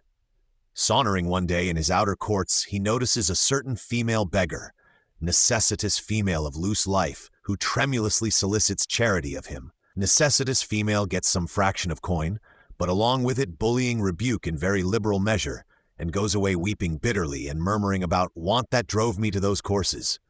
Conrad retires into himself. What is her real sin perhaps to mine? Conrad lies awake all that night, mopes about in intricate darkness days and nights, rises one morning an altered man. He makes pilgrimage to Gladbach, barefoot, kneels down at the church door of Fritzlar with bare back and a bundle of rods beside him. "Whip me, good injured Christians, for the love of Jesus." In brief, reconciles himself to Christian mankind, the Pope included, takes the Tuich-Ritter vows upon him, AD 1234, Voika 343, and hastens off to Preußen, there to spend himself, life and life's resources thenceforth, faithfully till he die. the one course left for Conrad, which he follows with a great strong step, with a thought still audible to me. It was of such stuff that Tuch Ritters were then made, Ritters evidently capable of something. Saint Elizabeth, who went to live at Marburg in Hessen Castle after her husband's death, and soon died there in a most melodiously pious sort. 1231, age 24, made the Tuch order guardian of her son. It was from her and the Grand Mastership of Conrad that Marburg became such a metropolis of the order, the Grand Masters often residing there, many of them coveting burial there, and much business bearing date of the place. A place still notable to the ingenuous tourist who knows his whereabout. Philip the Magnanimous, Luther's friend, memorable to some as Philip with the two wives, lived there in that old castle, which is now a kind of correction house and garrison, idle blue uniforms strolling about, and unlovely physiognomies with a jingle of iron at their ankles, where Luther has debated with the Zwinglian sacramenters and others, and much has happened in its time.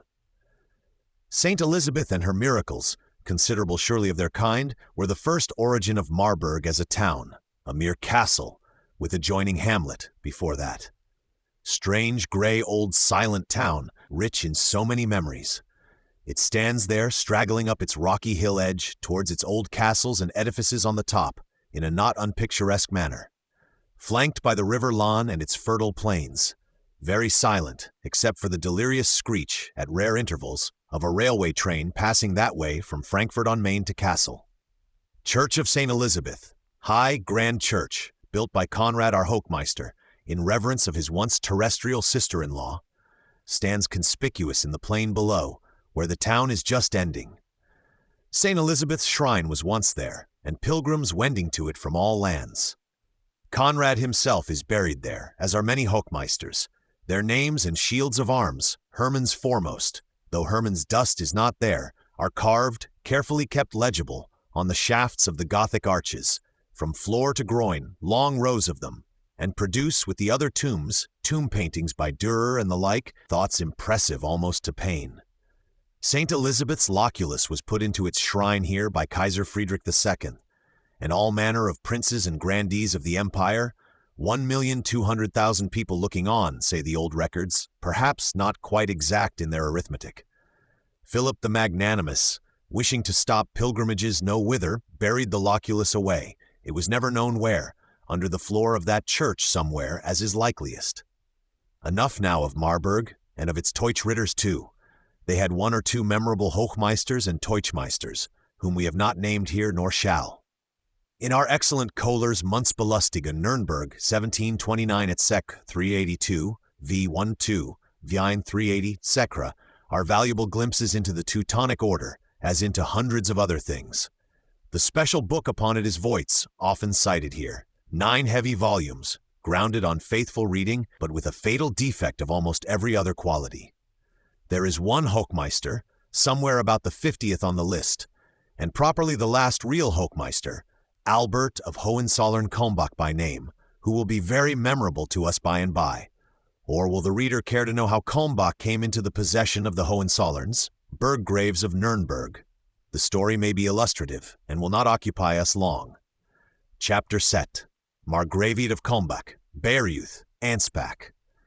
In the year 1248, in his castle of Plassenburg, which is now a correction house, looking down upon the junction of the Red and White Main, Otto Duke of Meran, a very great potentate, more like a king than a duke, was suddenly clutched hold of by a certain wedded gentleman, name not given, one of his domestics or dependents, whom he had enraged beyond forgiveness, signally violating the 7th commandment at his expense, and was by the said wedded gentleman there, and then cut down and done to death. Lamentably killed, jammerlich erstochen, says old Wrench, Few 93. Kohler, Reichshistorie, p. 245. Halle, Alte Geschichte der Stadt Bayreuth, Bayreuth, 1833, pp. 34-37. Others give a different color to the homicide, and even a different place, a controversy not interesting to us. Slain at any rate he is, still a young man, the last male of his line, whereby the renowned Dukes of Meran fall extinct, and immense properties come to be divided among connections and claimants. Meran, we remark, is still a town, old castle now abolished in the Tyrol towards the sources of the Etsch, called a die by Italian neighbors. The Murens had been lords not only of most of the Tyrol, but dukes of the Voigtland. Voigtland, that is belly land, wide country between Nuremberg and the Fichtelwald. Why specially so called, Dryas Dust dimly explains, deducing it from certain Counts von Reuss, those strange Reusses who always call themselves Henry, and now amount to Henry the 80th and odd, with side branches likewise called Henry, whose nomenclature is the despair of mankind, and worse than that of the Naples Lazzaroni who candidly have no names. Dukes of Voigtland, I say, likewise of Dalmatia, then also Markgraves of Austria, also Counts of Andechs, in which latter fine country, north of München a day's ride, and not at Plassenburg, some say, the man was slain. These immense possessions, which now, A.D. 1248, all fall asunder by the stroke of that sword, come to be divided among the slain man's connections, or to be snatched up by active neighbors, and otherwise disposed of. Active Würzburg, active Bamberg, without much connection, snatched up a good deal. Count of Orlamunde, married to the eldest sister of the slain duke, got Plassenburg and most of the Voigtland. A Tyrolese magnate, whose wife was an aunt of the duke's, laid hold of the Tyrol and transmitted it to daughters and their spouses, the finish of which line we shall see by and by. In short, there was much property in a disposable condition. The Hohenzollern Burggraf of Nuremberg, who had married a younger sister of the duke's 2 years before this accident, managed to get at least Bayreuth and some adjacencies, Big Orlamundi, who had not much better right, taking the lion's share. This of Bayreuth proved a notable possession to the Hohenzollern family. It was Conrad the First Burggraf's great-grandson, Frederick, counted Frederick III among the Burggraves, who made the acquisition in this manner, A.D. 1248. Onalsbach, Onsbach, or Brook, now called Anspach, they got some 80 years after, by purchase and hard money down, 24,000 pounds of farthings, whatever that may be, D. 1331, Stadt Ansbach, by J.B. Fisher, Ansbach, 1786, P. 196, which proved a notable twin possession of the family. And then in some 7 years more, A.D. 1338, the big Orlamunde people, having at length, as was too usual, fallen considerably insolvent, sold Plassenburg Castle itself, the Plassenburg with its town of Kulmbach and dependencies, to the Hohenzollern Burggraves, Wrench, P. 157, who had always ready money about them, who in this way got most of the Voigtland with a fine fortress into hand, and had, independently of Nuremberg and its imperial properties, an important princely territory of their own, Margraviate or Principality of Kulmbach. Plassenburg, being only the castle, was the general title, but more frequently in later times, being oftenest split in two between brothers unacquainted with primogeniture, there were 2 Margraviates made of it, one of Bayreuth called also Margraviate on the Hill, and one of Anspach, Margraviate under the Hill, of which in their modern designations we shall by and by hear more than enough. Thus are the Hohenzollern growing, and never declining, by these few instances judge of many, of their hard labors and the storms they had to keep under control. We could also say something. How the 2 young sons of the Burggraf, once riding out with their tutor, a big hound of theirs in one of the streets of Nuremberg, accidentally tore a child, and there arose wild mother's wail, and all the scythe-smiths turned out, fire-breathing, deaf to a poor tutor's pleadings and explainings, and how the tutor, who had ridden forth in calm humor with 2 princes, came galloping home with only one, the smiths having driven another into boggy ground, and there caught and killed him. Wrench P. 306, date not given, guess about 1270. With the Burggraf's commentary on that sad proceeding, the same Frederick III who had married Marin's sister, and the amends exacted by him, strict and severe, not passionate or inhuman. Or again how the Nurembergers once, in the Burggraf's absence, built a ring wall round his castle, entrance and exit now to depend on the Nurembergers withal, and how the Burggraf did not fly out into battle in consequence, but remedied it by imperturbable countenance and power of driving, with enough of the like sort, which readers can conceive. Burggraf Friedrich III and the anarchy of 19 years. This same Friedrich III, great-grandson of Conrad the First Burggraf, was he that got the Burggraviate made hereditary in his family, A.D. 1273, which thereby rose to the fixed rank of princes, among other advantages it was gaining. Nor did this acquisition come gratis at all, but as the fruit of good service adroitly done, service of endless importance as it proved. Friedrich's life had fallen in times of huge anarchy, the Hohenstaufen line gone miserably out, Boy Conradin, its last representative, perishing on the scaffold even, by a desperate pope and a desperate Duke of Anjou, at Naples, 25th October, 1268. Germans, Sicilian Normans, Pope and Reich, all at daggers drawn with one another. No Kaiser, nay as many as three at once, which lasted from 1254 onwards, and is called the interregnum, or anarchy, of 19 years in German history. Let us at least name the three Kaisers, or triple elixir of no Kaiser, though, except as chronological landmarks, we have not much to do with them.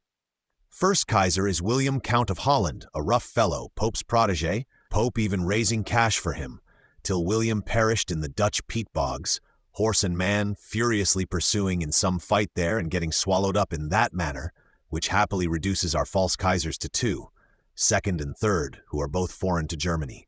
Second Kaiser is Alfonso, King of Castile, Alfonso the Wise, whose saying about Ptolemy's astronomy, that it seemed a crank machine, that it was pity the Creator had not taken advice, is still remembered by mankind. This and no other of his many sayings and doings. He was wise enough to stay at home, and except wearing the title, which cost nothing, to concern himself very little about the Holy Roman Empire. Some clerk or two dating Toledi at Toledo did languidly a bit of official writing now and then, and that was all. Confused crank machine this of the German Empire too, your majesty? Better stay at home and date Toledi. The third false Kaiser, futile call him rather, wanting clear majority, was the English Richard of Cornwall, younger son of John Lackland, and little wiser than his father, to judge by those symptoms. He had plenty of money, and was liberal with it. No other call to Germany, you would say, except to get rid of his money, in which he succeeded. He lived actually in Germany, twice over for a year or two. Alphonse and he were alike shy of the Pope as umpire, and Richard, so far as his money went, found some gleams of authority and comfortable flattery in the Rhenish provinces. At length, in 1263, money and patience being both probably out, he quitted Germany for the second and last time, came home to Berkhamsted in Hertfordshire here, Goffs Camden 39, more fool than he went. Till his death, A.D. 1271, he continued to call himself, and was by many persons called, Kaiser of the Holy Roman Empire. Needed a German clerk or two at Berkhamsted, we can suppose, but never went back, preferring pleasant Berkhamsted, with troubles of Simon de Montfort or whatever troubles there might be, to anything Germany had to offer him.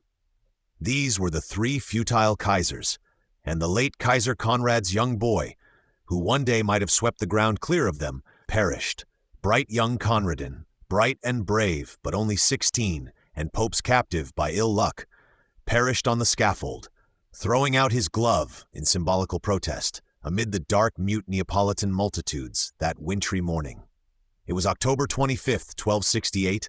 Dante Alighieri, then a little boy at Florence, not 3 years old, gazing with strange eyes as the elders talked of such a performance by Christ's vicar on earth. A very tragic performance indeed, which brought on the Sicilian Vespers by and by, for the heavens never fail to pay debts, your holiness. Germany was rocking down towards one saw not what, an anarchic republic of princes, perhaps, and of free barons fast verging towards robbery, sovereignty of multiplex princes with a peerage of intermediate robber barons. Things are verging that way. Such princes, big and little, each wrenching off for himself what lay loosest and handiest to him, found it a stirring game, and not so much amiss. On the other hand, some voice of the people, in feeble whimperings of a strange intensity, to the opposite effect, are audible to this day. Here are three old minstrels, picked from Manus's collection by an obliging hand, who are of this date and shall speak each a word. No one loquitur, in cramped doggerel, done into speech. To thee, O Lord, we poor folk make moan.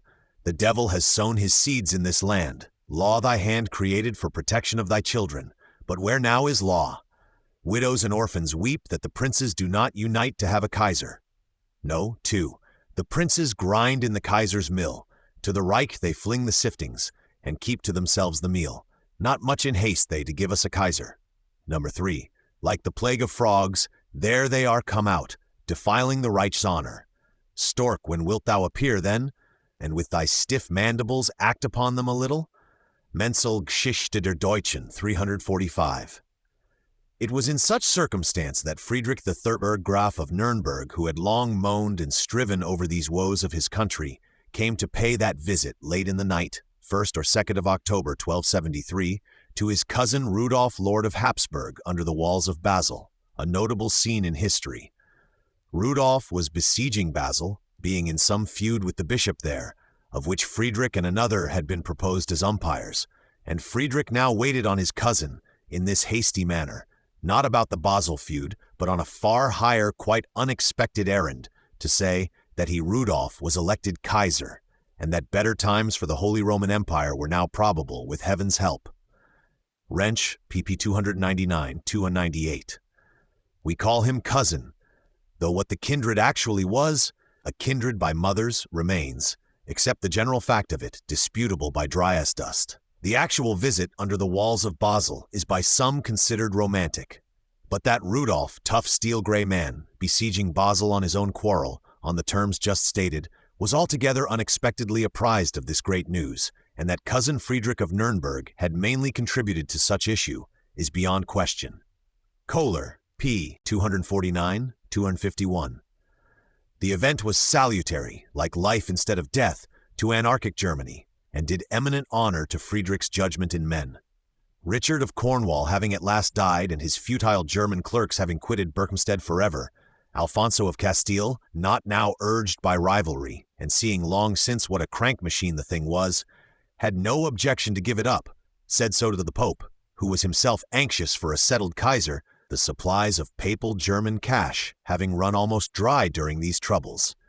Whereupon ensued earnest consultations among leading German men, diet of the empire, sternly practical, we may well perceive, and with a minimum of talk, the Pope too being held rather well at a distance, the result of which was what we see, 29th September, 1273. Mainly due to Friedrich of Nuremberg, say all historians, conjoining with him the then Archbishop of Mainz, who is officially President-Elector, literally convener of electors. They too did it. Archbishop of Mainz had himself a pleasant accidental acquaintance with Rudolf, a night's lodging once at Habsburg, with escort over the hills in dangerous circumstances, and might the more readily be made to understand what qualities the man now had, and how, in justness of insight, toughness of character, and general strength of bridle hand, this actually might be the adequate man. Kaiser Rudolf and Burggraf Friedrich III.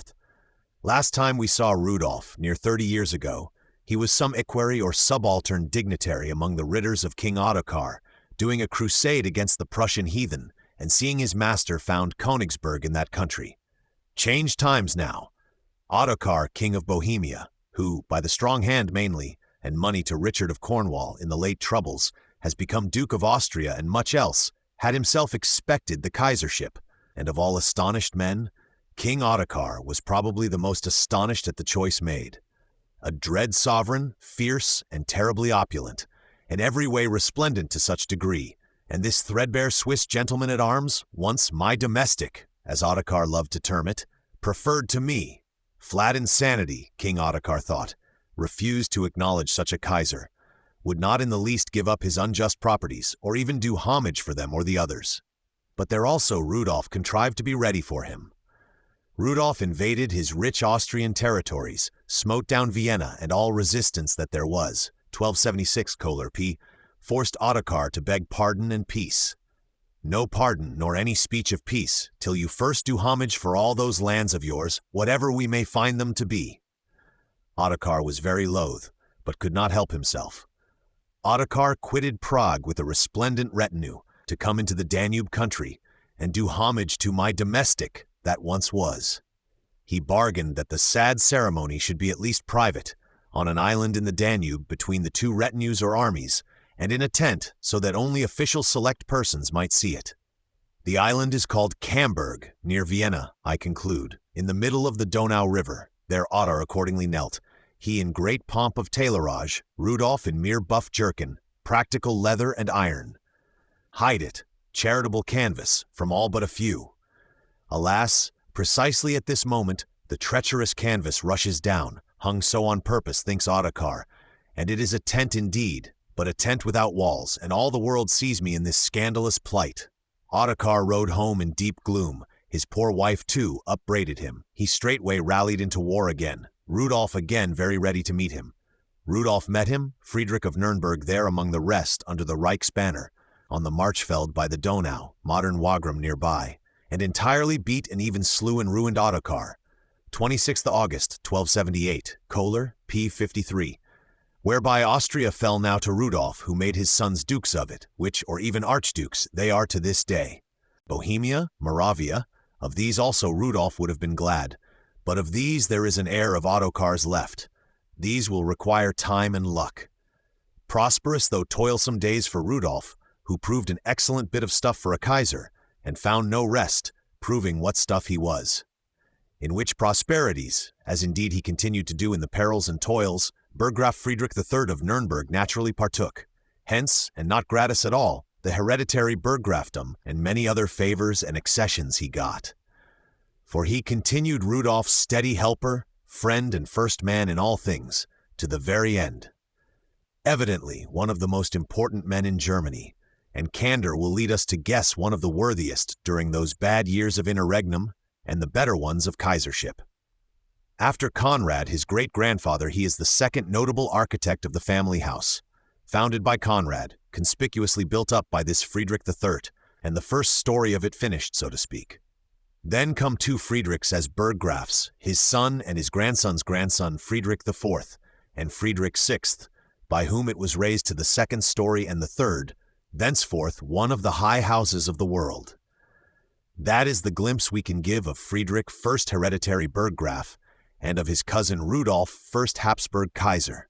The latest Austrian Kaisers, the latest kings of Prussia, they are sons of these two men. Chapter 8. Ascanier Markgraves in Brandenburg.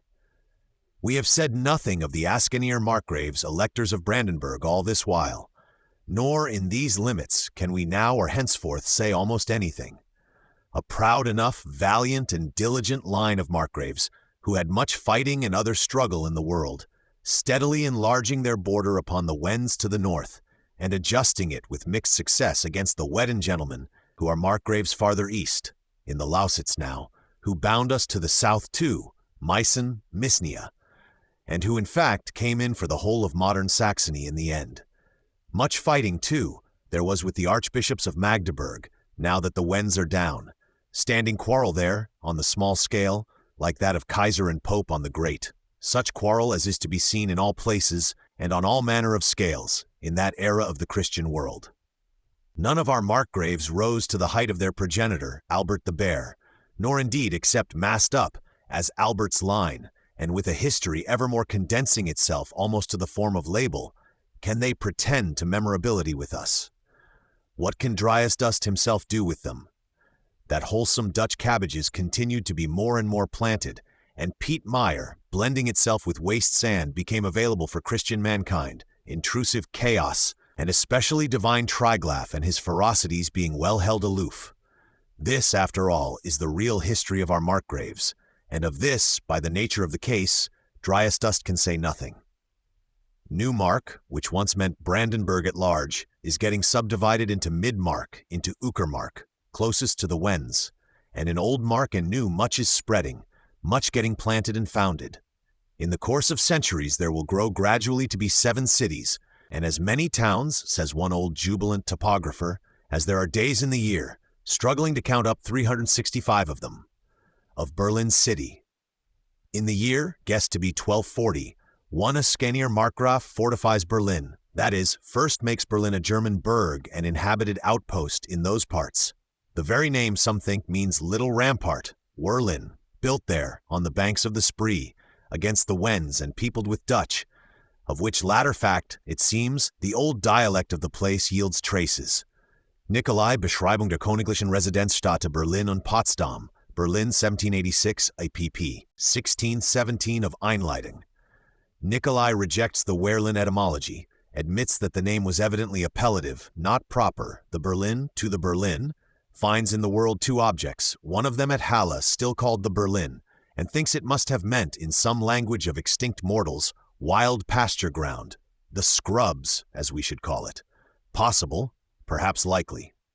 How it rose afterwards to be chosen for metropolis, one cannot say, except that it had a central situation for the now widened principalities of Brandenburg. The place otherwise is sandy by nature, sand and swamp the constituents of it, and stands on a sluggish river, the color of oil.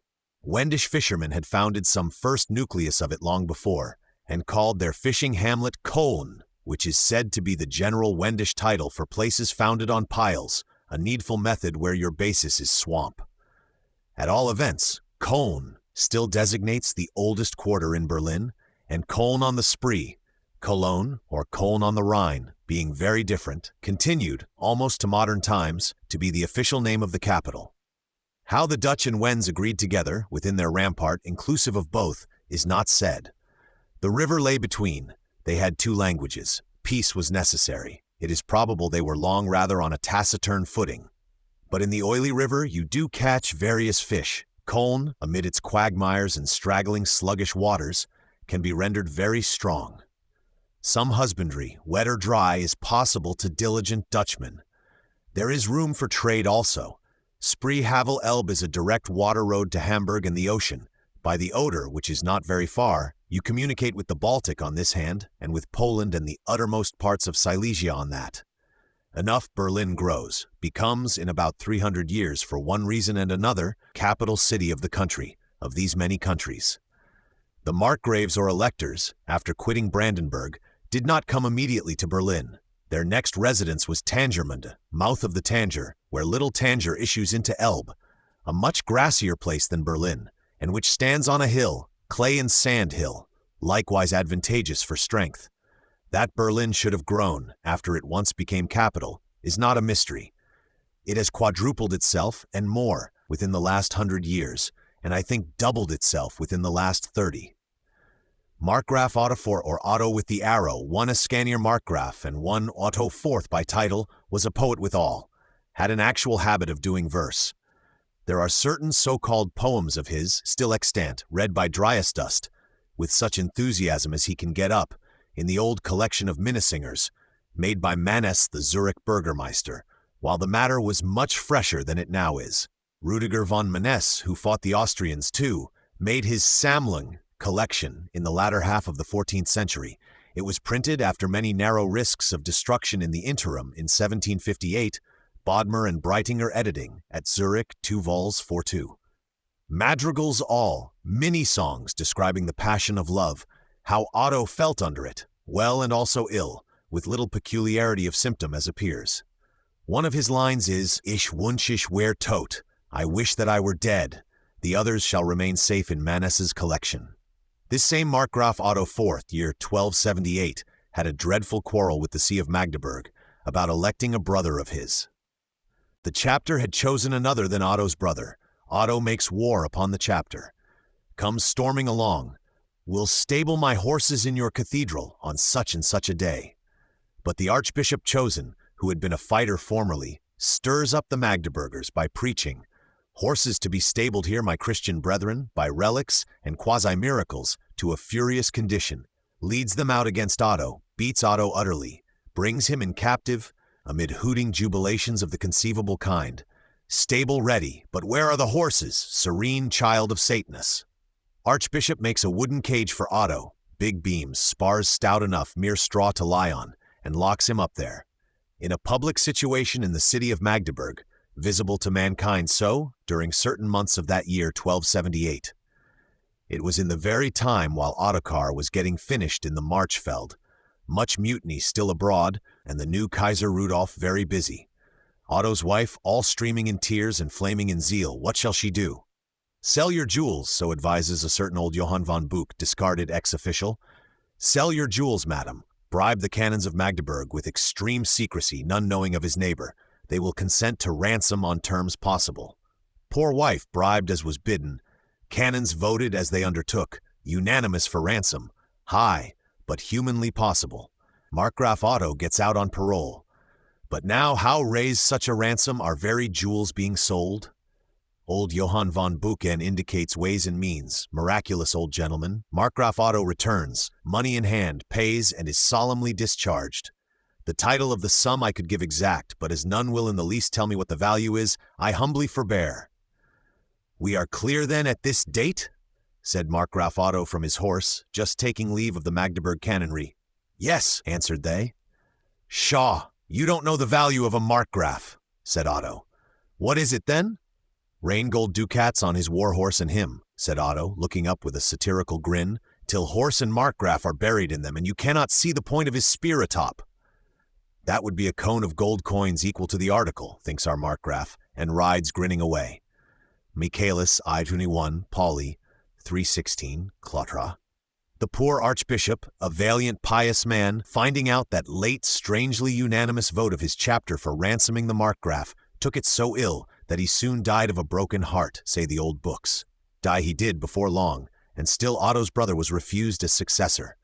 Brother, however, again survived, behaved always wisely, and Otto at last had his way. Makes an excellent archbishop after all, said the Magdeburgers. Those were rare times, Mr. Rigmarole. The same Otto, besieging some stronghold of his Magdeburg or other enemies, got an arrow shot into the skull of him, into, not through, which no surgery could extract, not for a year to come. Otto went about, sieging much the same with the iron in his head, and is called Otto Mitem Foil, Otto Sagittarius, or Otto with the arrow in consequence. A Markgraf who writes madrigals, who does sieges with an arrow in his head, who lies in a wooden cage, jeered by the Magdeburgers, and proposes such a cone of ducats. I thought him the memorablest of those forgotten Markgraves, and that his jolting life pilgrimage might stand as the general sample. Multiply a year of Otto by 200, you have, on easy conditions, some imagination of a history of the Ascani Markgraves, forgettable otherwise. Or it can be read in the gross, darkened with endless details and thrice dreary half-intelligible traditions, in Pauli's fatal quartos and elsewhere, if anyone needs. The year of that Magdeburg speech about the cone of ducats is 1278. King Edward I in this country was walking about, a prosperous man of 40, with very long shanks, and also with a head of good length. Otto, as had been the case in the former line, was a frequent name among those Markgraves. Otto the Pious, whom we saw crusading once in Preussen, with King Ottokar his brother-in-law, Otto the Tall, Otto the Short, Parvis. I know not how many Ottos besides him with the arrow. Half a century after this one of the arrow, under his grand-nephew it was, the Ascanier Markgraves ended, their line also dying out. Not the successfulest of Markgraves, especially in later times. Brandenburg was indeed steadily an electorate, its Markgraf a Kurfürst, or elector of the empire, and always rather on the increase than otherwise. But the territories were apt to be much split up to younger sons, 2 or more Markgraves at once, the eldest for elector, with other arrangements, which seldom answer.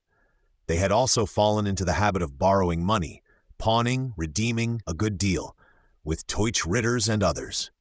Then they puddled considerably, and to their loss seldom choosing the side that proved winner, in the general broils of the Reich, which at that time, as we have seen, was unusually anarchic. None of the successfulest of Markgraves latterly. But they were regretted beyond measure in comparison with the next set that came, as we shall see. Chapter 9. Burggraf Friedrich IV. Brandenburg and the Hohenzollern family of Nuremberg have hitherto no mutual acquaintanceship whatever. They go, each its own course, wide enough apart in the world, little dreaming that they are to meet by and coalesce, wed for better and worse, and become one flesh, as is the way in all romance. Marriages, among men and other entities of importance, are evidently made in heaven. Friedrich IV of Nuremberg, son of that Friedrich III, Kaiser Rudolph's successful friend, was again a notable increaser of his house, which finally, under his great-grandson, named Friedrich VI, attained the electoral height, of which there was already some hint. Well, under the first of these 2 Friedrichs, some slight approximation, and under his son, a transient express introduction, so to speak, of Brandenburg to Hohenzollern took place, without immediate result of consequence. But under the second of them occurred the wedding, as we may call it, or union for better or worse till death do us part. How it came about, easy to ask how. The reader will have to cast some glances into the confused rake's history of the time, timid glances, for the element is of dangerous, extensive sort, mostly jungle and shaking bog, and we must travel through this corner of it as on shoes of swiftness, treading lightly. Contested elections in the Reich, Kaiser Albert I, after whom 6 non-Habsburg Kaisers. The line of Rudolf of Habsburg did not at once succeed continuously to the empire, as the wont had been in such cases, where the sons were willing and of good likelihood. After such a spell of anarchy, parties still ran higher than usual in the Holy Roman Empire, and wide yawning splits would not yet coalesce to the old pitch. It appears too the posterity of Rudolf, stiff, inarticulate, proud men, and of a turn for engrossing and amassing, were not always lovely to the public. Albert, Rudolf's eldest son, for instance, Kaiser Albert I, who did succeed, though not at once, or till after killing Rudolf's immediate successor, Adolf of Nassau, slain by Albert's own hand, Battle of Hasenbühl, near Worms, Secada, July 1298, Kohler 265. Albert was by no means a prepossessing man, though a tough and hungry one. It must be owned he had a harsh, ugly character, and face to match, big-nosed, loose-lipped, blind of an eye, not Kaiser-like at all to an electoral body. Est homo monoculus et vultu rustico, non potest esse imperator. A one-eyed fellow and looks like a clown, he cannot be emperor, said Pope Boniface VIII when consulted about him. Kohler, pp. 263 and Munz Belustaven Thringen, 150-60. Enough from the death of Rudolf AD 1291, there intervened 150 years, and 8 successive Kaisers singly or in line, only one of whom, this same Albert of the unlovely countenance, was a Habsburger, before the family, often trying it all along, could get a third time into the imperial saddle. Where after that it did sit steady. Once in for the third time, the Habsburgers got themselves elected, as they still called it, time after time, always elected, with but one poor exception, which will much concern my readers by and by, to the very end of the matter, and saw the Holy Roman Empire itself expire, and as it were both saddle and horse vanish out of nature before they would dismount. Nay, they still ride there on the shadow of a saddle, so to speak, and are Kaisers of Austria at this hour. Steady enough of seat at last, after many vain trials. For during those 150 years, among those 6 intercalary Kaisers too, who followed Albert, they were always trying, always thinking they had a kind of quasi-right to it, whereby the empire often fell into trouble at election time. For they were proud stout men, our Habsburgers, though of taciturn unconciliatory ways, and Rudolf had so fitted them out with fruitful Austrian dukedoms, which they much increased by marriages and otherwise, Styria, Carinthia, the Tyrol by degrees, not to speak of their native Habsburg much enlarged, and claims on Switzerland all round it. They had excellent means of battling for their pretensions and disputable elections. None of them succeeded, however, for 150 years, except that same one-eyed, loose-lipped, unbeautiful Albert I, a Kaiser dreadfully fond of earthly goods too, who indeed grasped all round him, at property half his, or wholly not his, Rhine tolls, crown of Bohemia, Landgraviate of Thuringen, Swiss forest cantons, crown of Hungary, crown of France even, getting endless quarrels on his hands, and much defeat mixed with any victory there was. Poor soul, he had 26 children by one wife, and felt that there was need of appanages. He is understood, guessed, not proved, to have instigated 2 assassinations in pursuit of these objects, and he very clearly underwent one in his own person. Assassination first was of Dietzmann the Thuringian Landgraf, an anti-Albert champion who refused to be robbed by Albert, for whom the great Dante is, with almost palpable absurdity, fabled to have written an epitaph still legible in the church at Leipzig. Mencani Scriptores I, Fredericus ad Morsis, by Tencel. Assassination second was of Wenzel, the poor young Bohemian king, Ottokar's grandson and last heir. Sure enough, this important young gentleman was murdered by someone at Olmütz next year, 1306, a promising event for Albert then, but none yet knows who it was, Kohler 270. Neither of which suspicious transactions came to any result for Albert, as indeed most of his unjust graspings proved failures. He at one time had thoughts of the crown of France. "Yours solemnly declare," said the Pope. But that came to nothing, only to France's shifting of the popes to Avignon, more under the thumb of France. What his ultimate success with Tell and the forest cantons was, we all know. A most clutching, strong-fisted, dreadfully hungry, tough, and unbeautiful man, whom his own nephew at last had to assassinate, at the ford of the Reuss, near Windisch village, meeting of the Russ and Ar, 1st May 1308. Scandalous Jew pawnbroker of an uncle, wilt thou flatly keep from me my father's heritage, then entrusted to thee in his hour of death? Regardless of God and man, and of the last look of a dying brother? Uncle worse than pawnbroker, for it is a heritage with no pawn on it, with much the reverse, thought the nephew, and stabbed said uncle down dead, having gone across with him in the boat, attendants looking on in distraction from the other side of the river. Was called Johannes Parasita in consequence, fled out of human sight that day, he and his henchmen, never to turn up again till doomsday.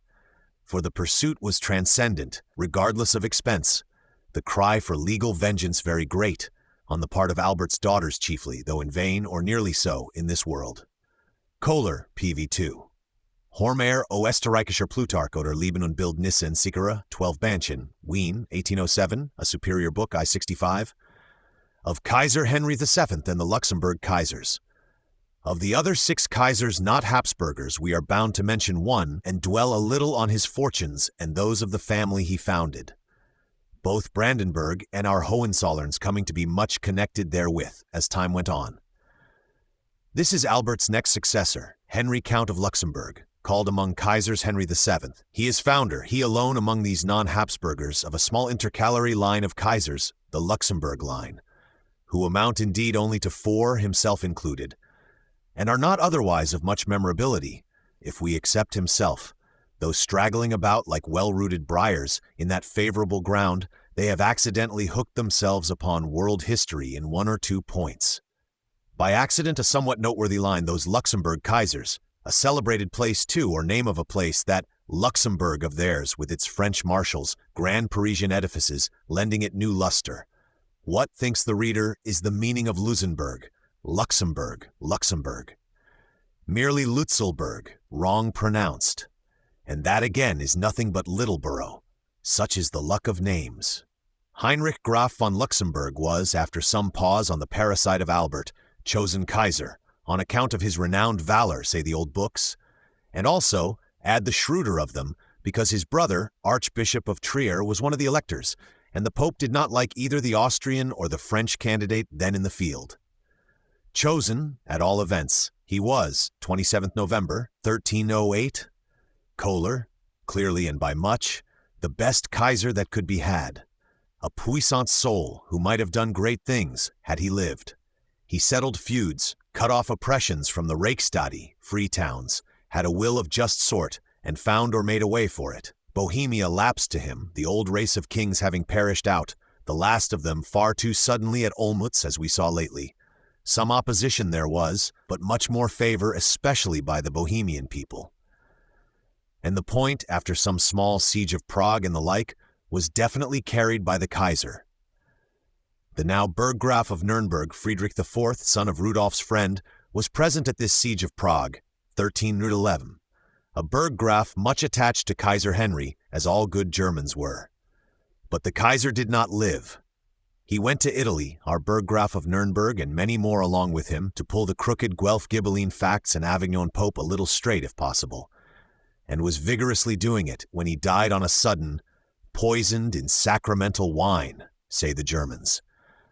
One of the crowning summits of human scoundrelism which painfully stick in the mind. It is certain he arrived well at Buonconvento near Siena on the 24th September, 1313, in full march towards the rebellious King of Naples, whom the Pope much countenanced. At Buonconvento, Kaiser Henry wished to enjoy the communion, and a Dominican monk whose dark, rat-eyed look men afterwards bethought them of, administered it to him in both species, Council of Trent not yet quite prohibiting the liquid species, least of all to Kaisers, who are by theory a kind of deacons to the Pope, or something else, Voltaire, Essai sur les Mœurs, c. 67, Henry VII, Overs, XI 184, administered it in both species, that is certain, and also that on the morrow Henry was dead. The Dominicans endeavored afterwards to deny, which for the credit of human nature one wishes they had done with effect. Kohler, p. 281, Ptolemy of Lucca, himself a Dominican, is one of the accusing spirits. Muratori L. Psi, Ptolemaeus Lucensis, A.D. 1313. But there was never any trial had, The denial was considered lame, and German history continues to shudder in that passage and assert, poisoned in the wine of his sacrament. The Florentines, it is said, were at the bottom of it and had hired the rat-eyed Dominican. O Italia! O Firenze! That is not the way to achieve Italian liberty or obedience to God. That is the way to confirm, as by frightful Stygian oath, Italian slavery or continual obedience under varying forms to the other party. The voice of Dante, then alive among men, proclaims, sad and loving as a mother's voice, and implacable as a voice of doom, that you are wandering and have wandered in a terrible manner. Peter, the then Archbishop of Mainz, says there had not for hundreds of years such a death befallen the German Empire, to which Kohler, one of the wisest moderns, gives his assent. It could not enough be lamented, says he, that so vigilant a Kaiser, in the flower of his years, should have been torn from the world in so devilish a manner, who, if he had lived longer, might have done Deutschland unspeakable benefit. Kohler, PB 22-85. Henry's son Johann is King of Bohemia, and Ludwig the Bavarian, with a contested election, is Kaiser. Henry VII, having thus perished suddenly, his son Johann, scarcely yet come of age, could not follow him as Kaiser, according to the father's thought, though in due time he prosecuted his advancement, otherwise to good purpose, and proved a very stirring man in the world.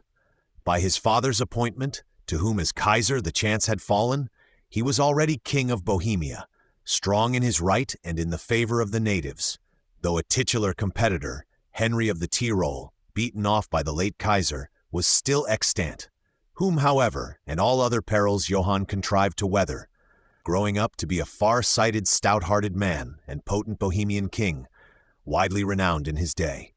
He had a son and then two grandsons who were successively Kaisers after a sort, making up the Luxembourg Four we spoke of. He did crusades, one or more, for the Deutsch Ritters in a shining manner, unhappily with loss of an eye, nay, ultimately, by the aid of quack oculists, with loss of both eyes. An ambitious man, not to be quelled by blindness, man with much negotiation in him, with a heavy stroke of fight too, and temper nothing loath at it, of which we shall see some glimpse by and by. The pity was, for the Reich, if not for him, he could not himself become Kaiser. Perhaps we had not then seen Henry VII's fine enterprises, like a fleet of half-built ships, go mostly to planks again on the waste sea, had his son followed him. But there was, on the contrary, a contested election, Austria in again, as usual, and again unsuccessful. The late Kaiser's Austrian competitor, Frederick the Fair, Duke of Austria, the parasited Albert's son, was again one of the parties, against whom, with real but not quite indisputable majority, stood Ludwig, Duke of Bavaria, Ludwig IV, Bayer, the Bavarian, as they call him among Kaisers. Contest attended with the usual election expenses, war wrestle, namely, between the parties till one threw the other. There was much confused wrestling and throttling for 7 years or more, 1315, 1322. Our Nuremberg Burggraf Friedrich IV held with Ludwig, as did the real majority, though in a languid manner, and was busy he as few were, the Austrian Habsburgs also doing their best, now under, now above. Johann King of Bohemia was on Ludwig's side as yet. Ludwig's own brother, Karl's ancestor of all the electors, and their numerous branches since known there, an elder brother, was, out of spite, as men thought, decidedly against Ludwig. In the 8th year came a fight that proved decisive. Fight at Muhldorf on the Inn, 23rd September, 1322, far down in those Danube countries beyond where Marlborough ever was, where there has been much fighting first and last. Burggraf Friedrich was conspicuously there. A very great battle, say the old books, says Hormeyer in a new readable book. Hormeyer, O Österreichischer Plutarch, Time 31-37, giving minute account of it. Ludwig rather held aloof rearward, committed his business to the Hohenzollern Burggraf and to one Schweppermann, aided by a noble lord called Rinsmal, Kaumuth no less, and by others experienced in such work. Friedrich the Habsburger, Deschon, Duke of Austria, and self-styled Kaiser, a gallant, handsome man, breathed mere martial fury, they say. He knew that his brother Leopold was on march with a reinforcement to him from the Strasbourg quarter, and might arrive any moment. But he could not wait. Perhaps afraid Ludwig might run, he rashly determined to beat Ludwig without reinforcement. Our rugged, fervid Hormeyer, though imitating Tacitus and Johannes von Müller overmuch, will instruct fully any modern that is curious about this big battle. What furious charging, worrying, how it lasted 10 hours, how the blazing handsome Frederick stormed about and slew above 50 with his own hand. To us, this is the interesting point. At one turn of the battle, 10th hour of it now ending, and the tug of war still desperate, there arose a cry of joy over all the Austrian ranks. "Help coming! Help!" And Frederick noticed a body of horse, in Austrian cognizance, such the cunning of a certain man, coming in upon his rear. Austrians and Frederick never doubted, but it was brother Leopold just getting on the ground, and rushed forward doubly fierce, and were doubly astonished when it plunged in upon them, sharp-edged as Burggraf Frederick of Nuremberg, and quite ruined Austrian Frederick. Austrian Frederick fought personally like a lion at bay, but it availed nothing. Rinsmal, not lovely of lip, Cowmouth so-called, disarmed him. "I will not surrender except to a prince." So Burggraf Frederick was got to take surrender of him, and the fight and whole controversy with it was completely won. Jedem Mann ein Ei, one egg to every man, dem frommen Schweppermann zwei, two to the excellent Schweppermann. Tradition still repeats this old rhyme as the Kaiser's address to his army or his head captains at supper after such a day's work, in a country already to the bone. Poor Leopold, the Austrian brother, did not arrive till the morrow, and saw a sad sight before flying off again. Friedrich the Fair sat prisoner in the old castle of Trausnitz, Oberpfalz, Upper Palatinate, or Nuremberg country for 3 years. Whittling sticks, tourists, if curious, can still procure specimens of them at the place for a consideration. There sat Friedrich, brother Leopold, moving heaven and earth, and in fact they said, the very devil by art magic, Kohler 288, to no purpose to deliver him. And his poor Spanish wife cried her eyes too literally out, sight gone in sad fact. Ludwig the Bavarian reigned thenceforth, though never on easy terms. How grateful to Friedrich of Nuremberg we need not say. From them and others Kurfürst Ludwig had troubles enough, which were fronted by him really not amiss, which we wholly, or all but wholly, omit in this place. A resuscitated Ascanier, the false Waldemar. The wickedest and worst trouble of their raising was that of the resuscitated Waldemar, AD 1345, false Waldemar, as he is now called in Brandenburg books. Waldemar was the last, or as good as the last, of the Ascanier Markgraves, and he, 2 years before Ludwig ever saw those countries, died in his bed 25 good years ago, and was buried and seemingly ended. But no, after 25 years Waldemar reappears, not buried or dead, only sham buried, sham dead, have been in the Holy Land all this while, doing pilgrimage and penance, and am come to claim my own again, which strangers are much misusing. Perkin Warbeck, post-mortem Richard II, Dmitri of Russia, Martin Guerre of the Causes Celebres. It is a common story in the world and needs no commentary now. Post-mortem. Waldemar, it is said, was a miller's man, of the name of Jacob Rayback, who used to be about the real Waldemar in a menial capacity, and had some resemblance to him. He showed signets, recounted experiences which had belonged to the real Waldemar.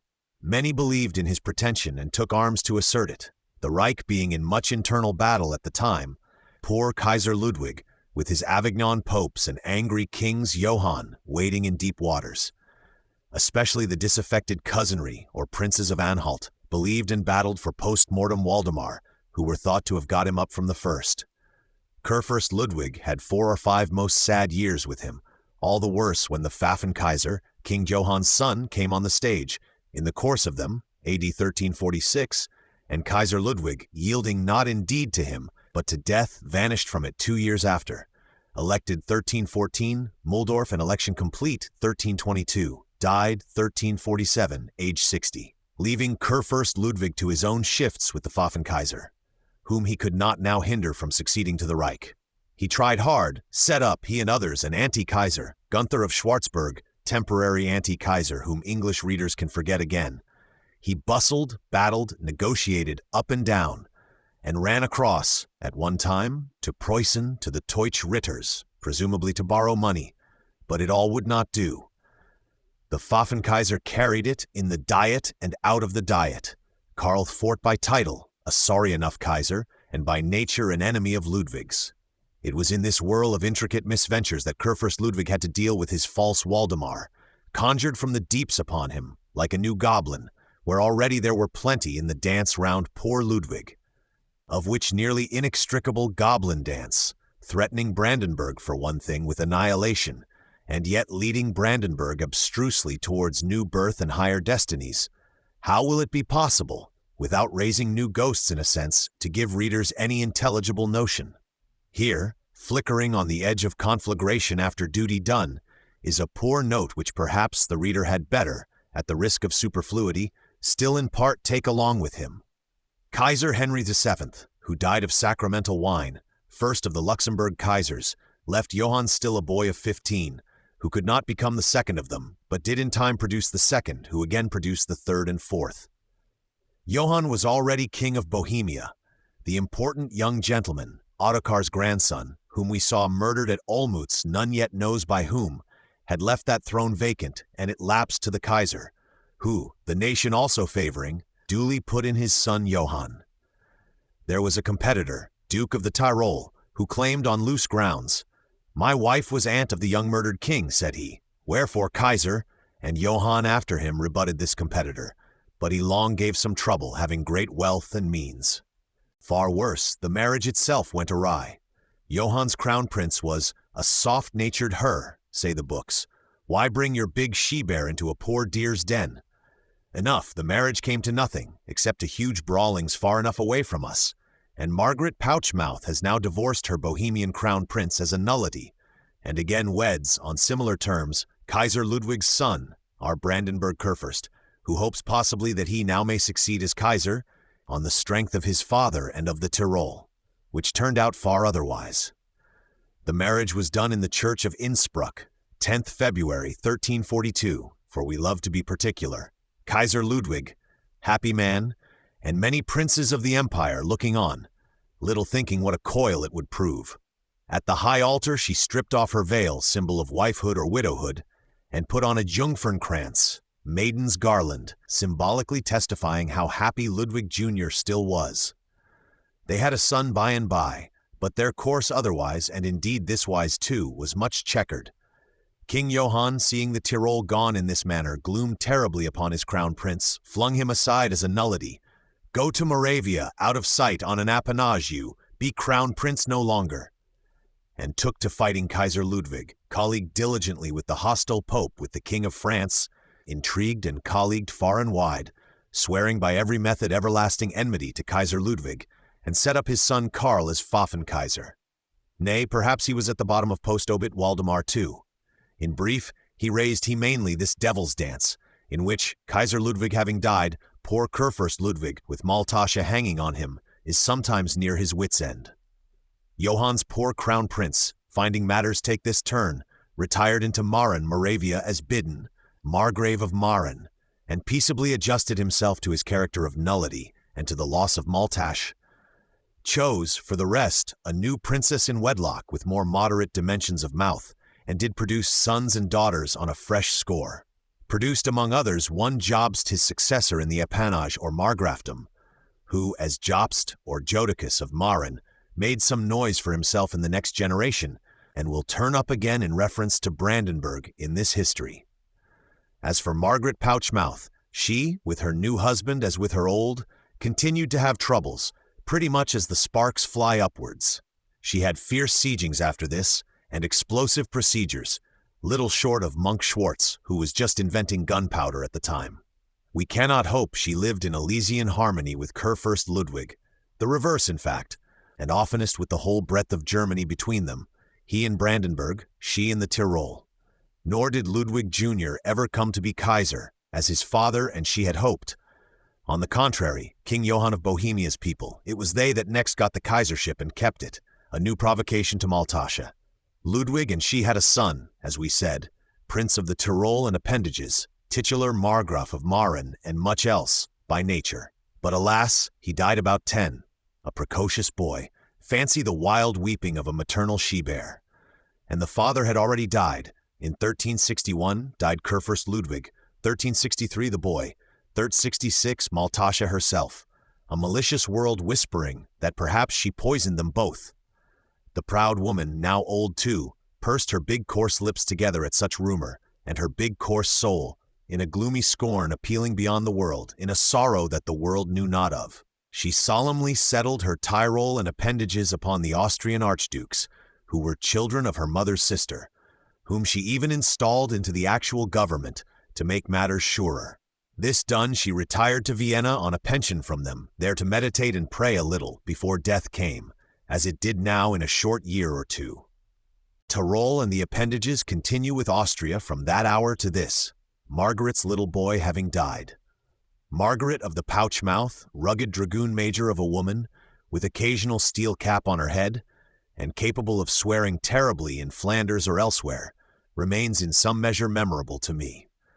Compared with Pompadour, Duchess of Cleveland, of Kendal, and other high-rouged unfortunate females, whom it is not proper to speak of without necessity, though it is often done, Maltasha rises to the rank of historical. She brought the Tyrol and appendages permanently to Austria, was near leading Brandenburg to annihilation, raising such a goblin dance round Ludwig and it, yet did abstrusely lead Brandenburg towards a far other goal, which likewise has proved permanent for it. Chapter 7. Brandenburg in Kaiser Karl's time, end of the Bavarian Kurfürsts. Kaiser Ludwig died in 1347, while the false Waldemar was still busy. We saw Karl IV, Johann of Bohemia's second son, come to the Kaisership thereupon, Johann's eldest nullity being omitted. This fourth Karl, other three Karls are of the Charlemagne set, Karl the Bald, the Fat, and such like, and lie under our horizon, while Charles V is of a still other set and known to everybody. This Karl IV is the Kaiser who discovered the well of Carlsbad, Bath of Karl, known to tourists of this day, and made the golden bull, which I forbid all Englishmen to take for an agricultural prize animal, the thing being far other, as is known to several. There is little farther to be said of Karl in Reich's history. An unesteemed creature, who strove to make his time peaceable in this world, by giving from the Holy Roman Empire with both hands to every bull beggar or ready payer who applied. Sad sign what the Roman Empire had come and was coming to. The Kaiser's shield, set up aloft in the Roncallic plain in Barbarossa's time, intimated, and in earnest too, "Ho, everyone that has suffered wrong!" Intimates now, "Ho, everyone that can bully me or has money in his pocket!" Unadmiring posterity has confirmed the nickname of this Karl IV, and calls him Pfaffen Kaiser. He kept mainly at Prague, ready for receipt of cash and holding well out of harm's way. In younger years he had been much about the French court. In Italy he had suffered troubles, almost assassinations. Much blown to and fro, poor light wretch, on the chaotic winds of his time, steering towards no star. Johann, King of Bohemia, did not live to see Karl an acknowledged Kaiser. Old Johann, blind for some time back, had perished 2 years before that event, bequeathing a heraldic symbol to the world's history and to England's, if nothing more. Poor man, he had crusaded in Preußen in a brilliant manner, being fond of fighting. He wrung Silesia, gradually by purchase and entreaty, pretio esse preci, from the Polish king. 1327-1341, Kohler 302. Joined it firmly to Bohemia and Germany, unconsciously waiting for what higher destinies Silesia might have. For Maltasha and the Tyrol he brought sad woes on Brandenburg, and yet was unconsciously leading Brandenburg by abstruse courses, whither it had to go. A restless, ostentatious, far-grasping, strong-handed man, who kept the world in a stir wherever he was, all which has proved voiceless in the world's memory, while the casual shadow of a feather he once wore has proved vocal there. World's memory is very whimsical now and then. Being much implicated with the King of France, who with the Pope was his chief stay in these final anti-Ludwig operations, Johann, in 1346, Pfaffen Kaiser Karl just set on foot, had led his chivalry into France to help against the English Edwards, who were then very intrusive there. Johann was blind, but he had good ideas in war. At the Battle of Crécy, 24th August 1346, he advised we know not what, but he actually fought, though stone-blind, tied his bridle to that of the knight next him, and charged in, like an old blind war-horse kindling madly at the sound of the trumpet, and was there by some English lance or yew laid low.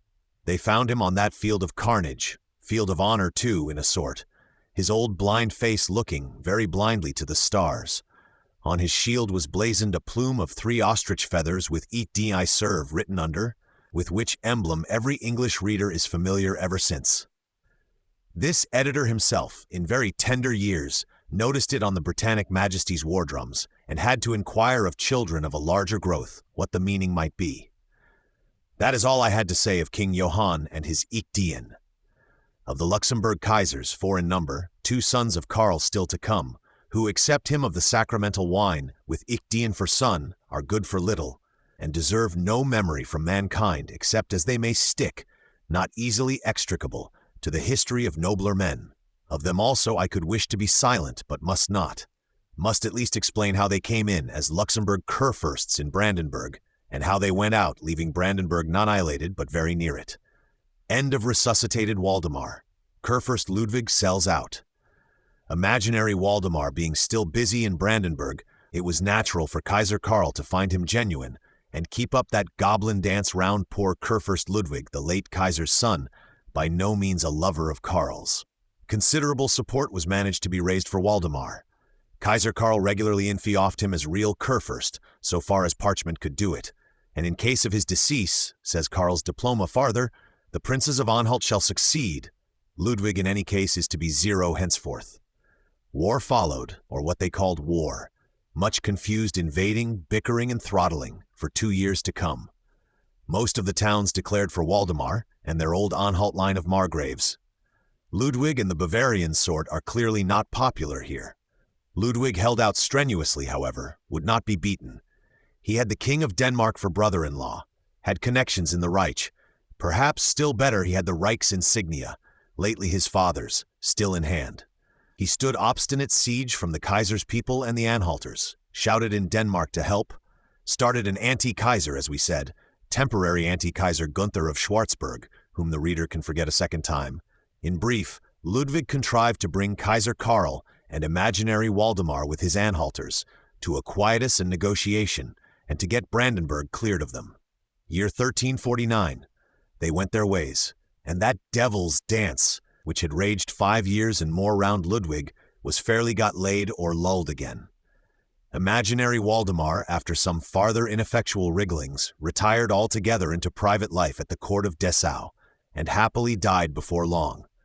Died at the court of Dessau, the Anhalt cousins treating him to the last as head representative of Albert the Bear and real Prince Waldemar, for which they had their reasons. Portraits of this false Waldemar still turn up in the German print shops. In Klaus Vaterlandische Gemälde Mine 29, a sorry compilation above referred to, without value except for the old excerpts, etc., there is a copy of it, and represent a very absurd fellow, much muffled in drapery, mouth partially open, eyes wholly and widely so, never yet recovered from his astonishment at himself and things in general. How it fared with poor Brandenburg in these chaotic throttlings and vicissitudes under the Bavarian Kurfürsts, we can too well imagine, and that is little to what lies ahead for it. However, in that same year, 1349, temporary quietus having come, Kurfürst Ludwig, weary of the matter, gave it over to his brother. Have not I an opulent Maltasche Gorgon wife susceptible to kindness in the Tyrol? Have not I in the Reich elsewhere resources, appliances, thought Kurfürst Ludwig, and gave the thing over to his next brother whose name also is Ludwig, as their fathers also had been, 3 Ludwigs at once, for our dear Germans shine in nomenclature. Ludwig the Roman, this new one. The elder brother, our acquaintance, being Ludwig simply, distinguishable too as Kurfürst Ludwig, or even as Ludwig Senior at this stage of the affair. Kurfürst Ludwig, therefore, year 1349, washes his hands of Brandenburg while the quietus lasts, retaining only the electorship and title, and goes his ways, resolving to take his ease in Bavaria and the Tyrol thenceforth. How it fared with him there, with his loving Gorgon and him, we will not ask farther. They had always separate houses to fly to in case of extremity. They held out, better or worse, 12 years more, and Ludwig left his little boy still surviving him in 1361. Second, and then third and last, of the Bavarian Kurfürst in Brandenburg.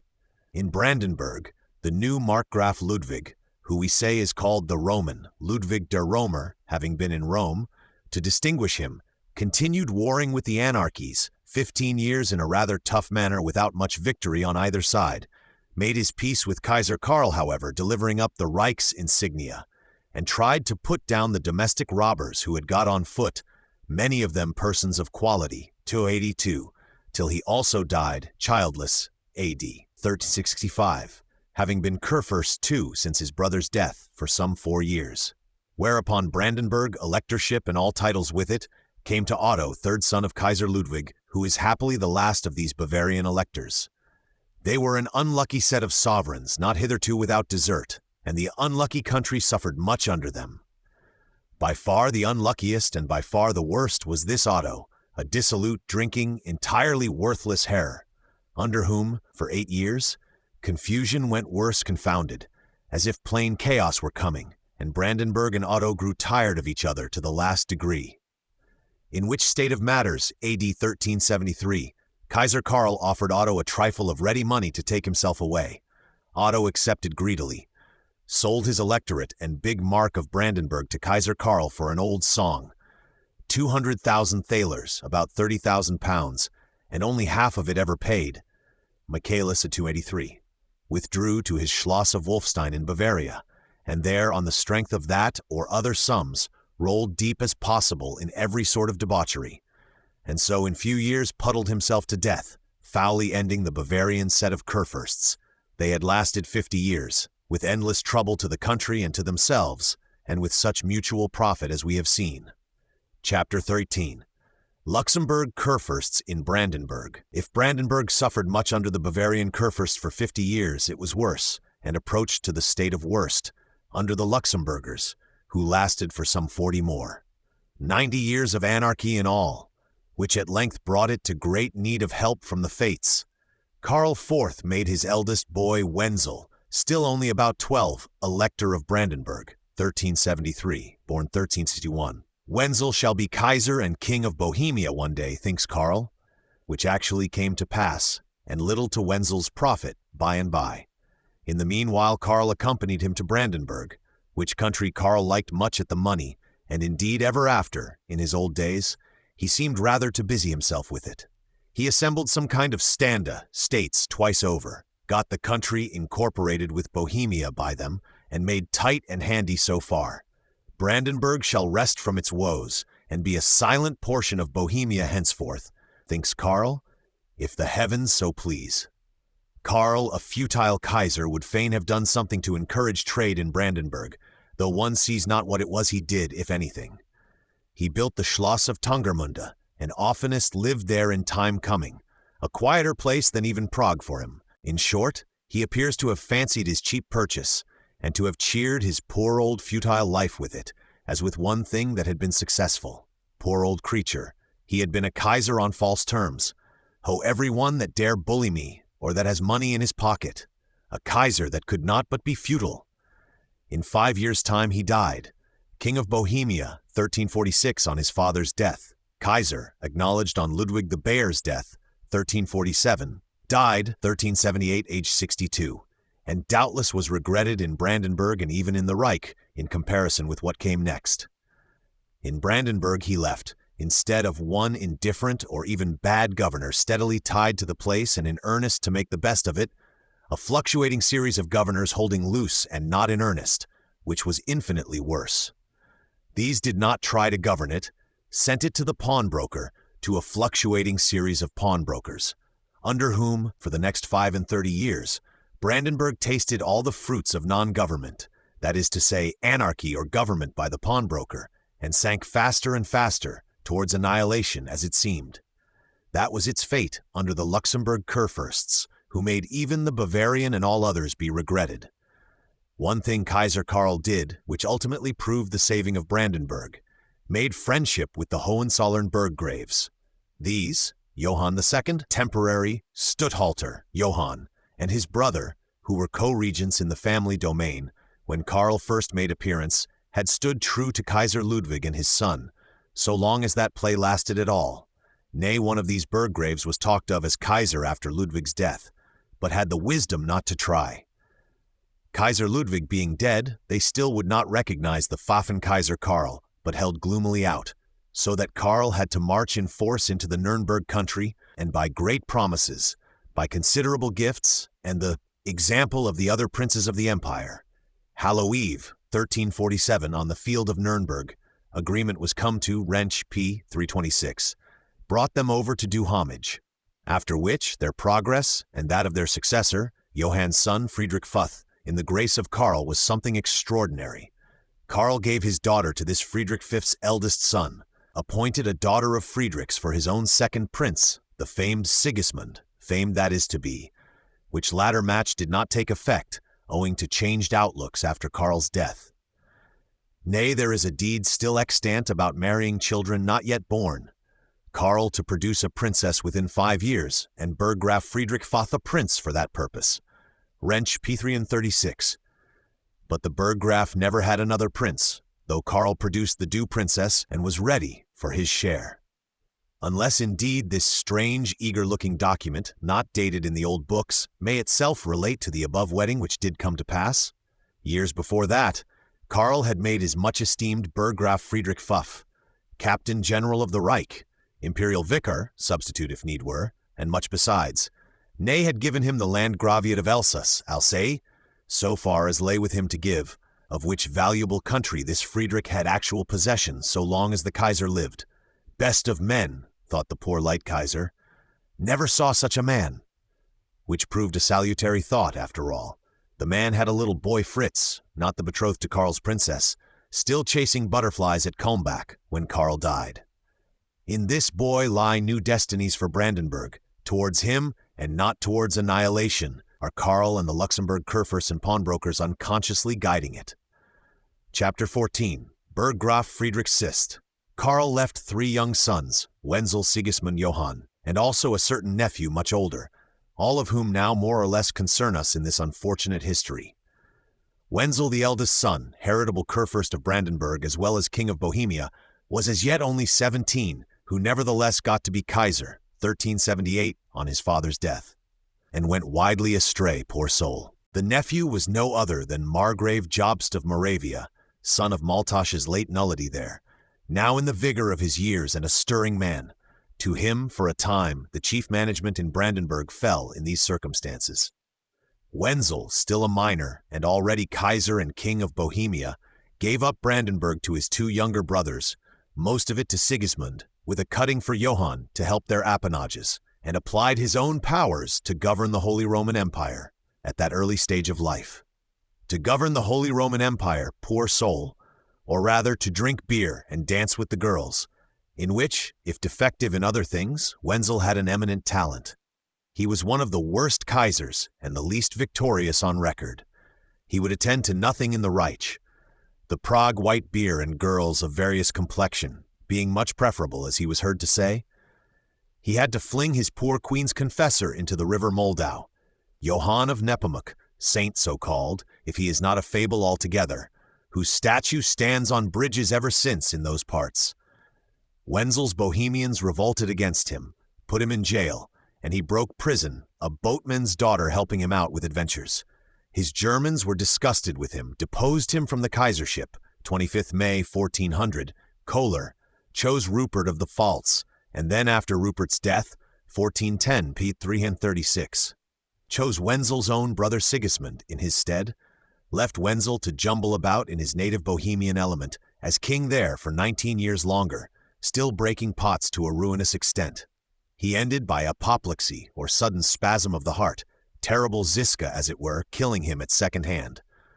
For Ziska, stout and furious, blind of one eye and at last of both, a kind of human rhinoceros driven mad, had risen out of the ashes of murdered Huss and other bad papistic doings in the interim, and was tearing up the world at a huge rate. Rhinoceros Ziska was on the Weissenberg, or a still nearer hill of Prague, since called Ziska Berg, Ziska Hill, and none durst whisper of it to the king. A servant waiting at dinner inadvertently let slip the word, "Ziska there, deny it, slave," cried Wenzel frantic. Slave durst not deny. Wenzel drew his sword to run at him, but fell down dead. That was the last pot broken by Wenzel. The hapless royal ex-imperial phantasm self-broken in this manner. 30th July 1419, Hormeyr, 1:19. Poor soul, he came to the Kaisership too early. Was a thin, violent creature, sensible to the charms and horrors of created objects, and had terrible rhinoceros Ziscus and unruly horned cattle to drive. He was one of the worst Kaisers ever known, could have done opera singing much better, and a sad sight to Bohemia. Let us leave him there. He was never actual elector of Brandenburg, having given it up in time, never did any ill to that poor country. Sigismund is Kurfürst of Brandenburg, but is King of Hungary also. The real Kurfürst of Brandenburg all this while was Sigismund Wenzel's next brother, under tutelage of cousin Jobst or otherwise, real and yet imaginary, for he never himself governed, but always had Jobst of Marin or some other in his place there. Sigismund, as above said, was to have married a daughter of Burggraf Frederick V, and he was himself, as was the young lady, well inclined to this arrangement. But the old people being dead, and some offer of a king's daughter turning up for Sigismund, Sigismund broke off, and took the king's daughter, King of Hungary's, not without regret then and afterwards, as is believed. At any rate, the Hungarian charmer proved a wife of small merit, and a Hungarian successor she had was a wife of light conduct even. Hungarian charmers and Hungarian affairs were much other than a comfort to Sigismund. As for the disappointed princess, Burggraf Friedrich's daughter, she said nothing that we hear, silently became a nun, an abbess, and through a long life looked out, with her thoughts to herself, upon the loud whirlwind of things, where Sigismund, oftenest like an imponderous rag of conspicuous color, was riding and tossing. Her two brothers also, joint burggraves after their father's death, seemed to have reconciled themselves without difficulty. The elder of them was already Sigismund's brother-in-law, married to Sigismund's and Wenzel's sister, by such predestination as we saw. Burggraf Johann III was the name of this one, a stout fighter and manager for many years, much liked and looked to by Sigismund, as indeed were both the brothers, for that matter, always, together or in succession, a kind of right hand to Sigismund. Friedrich the younger Burggraf, and ultimately the survivor and inheritor, Johann having left no sons, is the famed Burggraf Friedrich VI, the last and notablest of all the Burggraves. A man of distinguished importance, extrinsic and intrinsic, chief or among the very chief of German public men in his time, and memorable to posterity and to this history on still other grounds. But let us not anticipate. Sigismund, if appanaged with Brandenburg alone, and wedded to his first love, not a king's daughter, might have done tolerably well there, better than Wenzel with the Empire and Bohemia did. But delusive fortune threw her golden apple at Sigismund too, and he, in the wide high world, had to play strange pranks. His father-in-law died in Hungary, Sigismund's first wife, his only child. Father-in-law bequeathed Hungary to Sigismund, 1087, Sigismund's age then 20, who plunged into a strange sea thereby, got troubles without number, beatings not a few, and had even to take boat and sail for his life down to Constantinople at one time.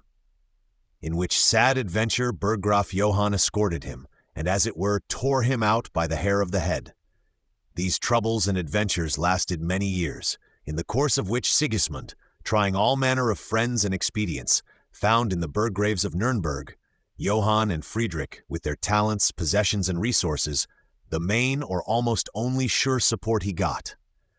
No end of troubles to Sigismund and to Brandenburg through him from this sublime Hungarian legacy, like a remote fabulous golden fleece which you have to go and conquer first, and which is worth little when conquered.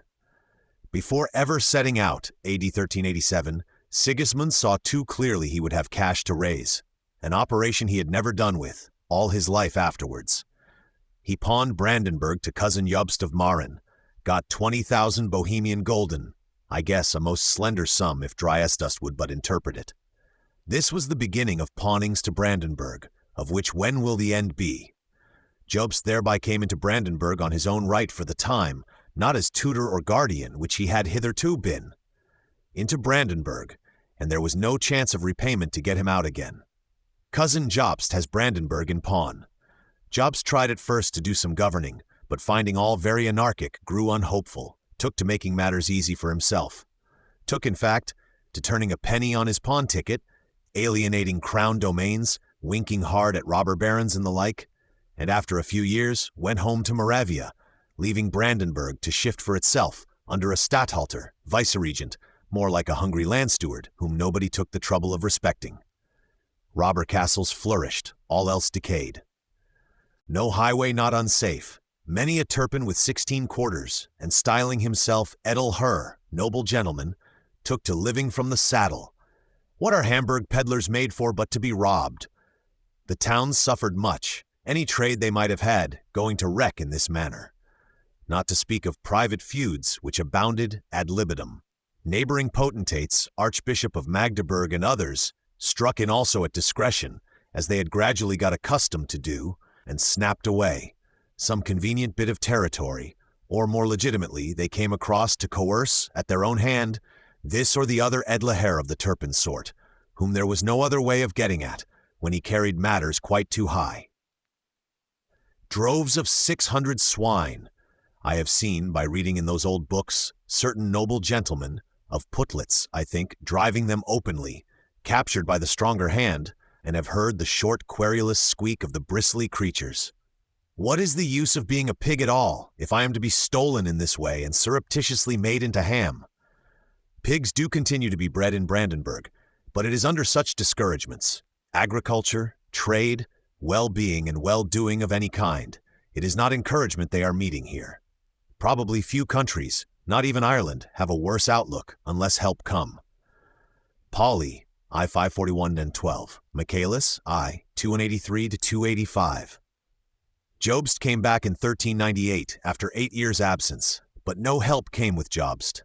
The Neumark part of Brandenburg, which was Brother Johann's portion, had fallen home to Sigismund, Brother Johann having died, but Sigismund, far from redeeming old pawn tickets with the Neumark, pawned the Neumark too, the second pawnage of Brandenburg, pawned the Neumark to the Teutsch Ritters for 63,000 Hungarian gulden, I think about 30,000 pounds, and gave no part of it to Jobst, had not nearly enough for himself and his Hungarian occasions. Seeing which, and hearing such squeak of pigs surreptitiously driven, with little but discordant sights and sounds everywhere, Jobst became disgusted with the matter, and resolved to wash his hands of it, at least to have his money out of it again. Having sold what of the domains he could to persons of quality, at an uncommonly easy rate, and so pocketed what ready cash there was among them, he made over his pawn ticket, or properly he himself repawned Brandenburg to the Saxon potentate, a speculative moneyed man, Markgraf of Meissen, Wilhelm the Rich, so called, pawned it to Wilhelm the Rich, some not named, and went home to Moravia, there to wait events. This is the third Brandenburg pawning. Let us hope there may be a fourth and last, Brandenburg in the hands of the pawnbrokers, Rupert of the Pfalz is Kaiser. And so we have now reached that point in Brandenburg history when, if some help do not come, Brandenburg will not long be a country, but will either get dissipated in pieces and stuck to the edge of others where some government is, or else go waste again and fall to the bisons and wild bears. Who now is Kurfürst of Brandenburg, might be a question.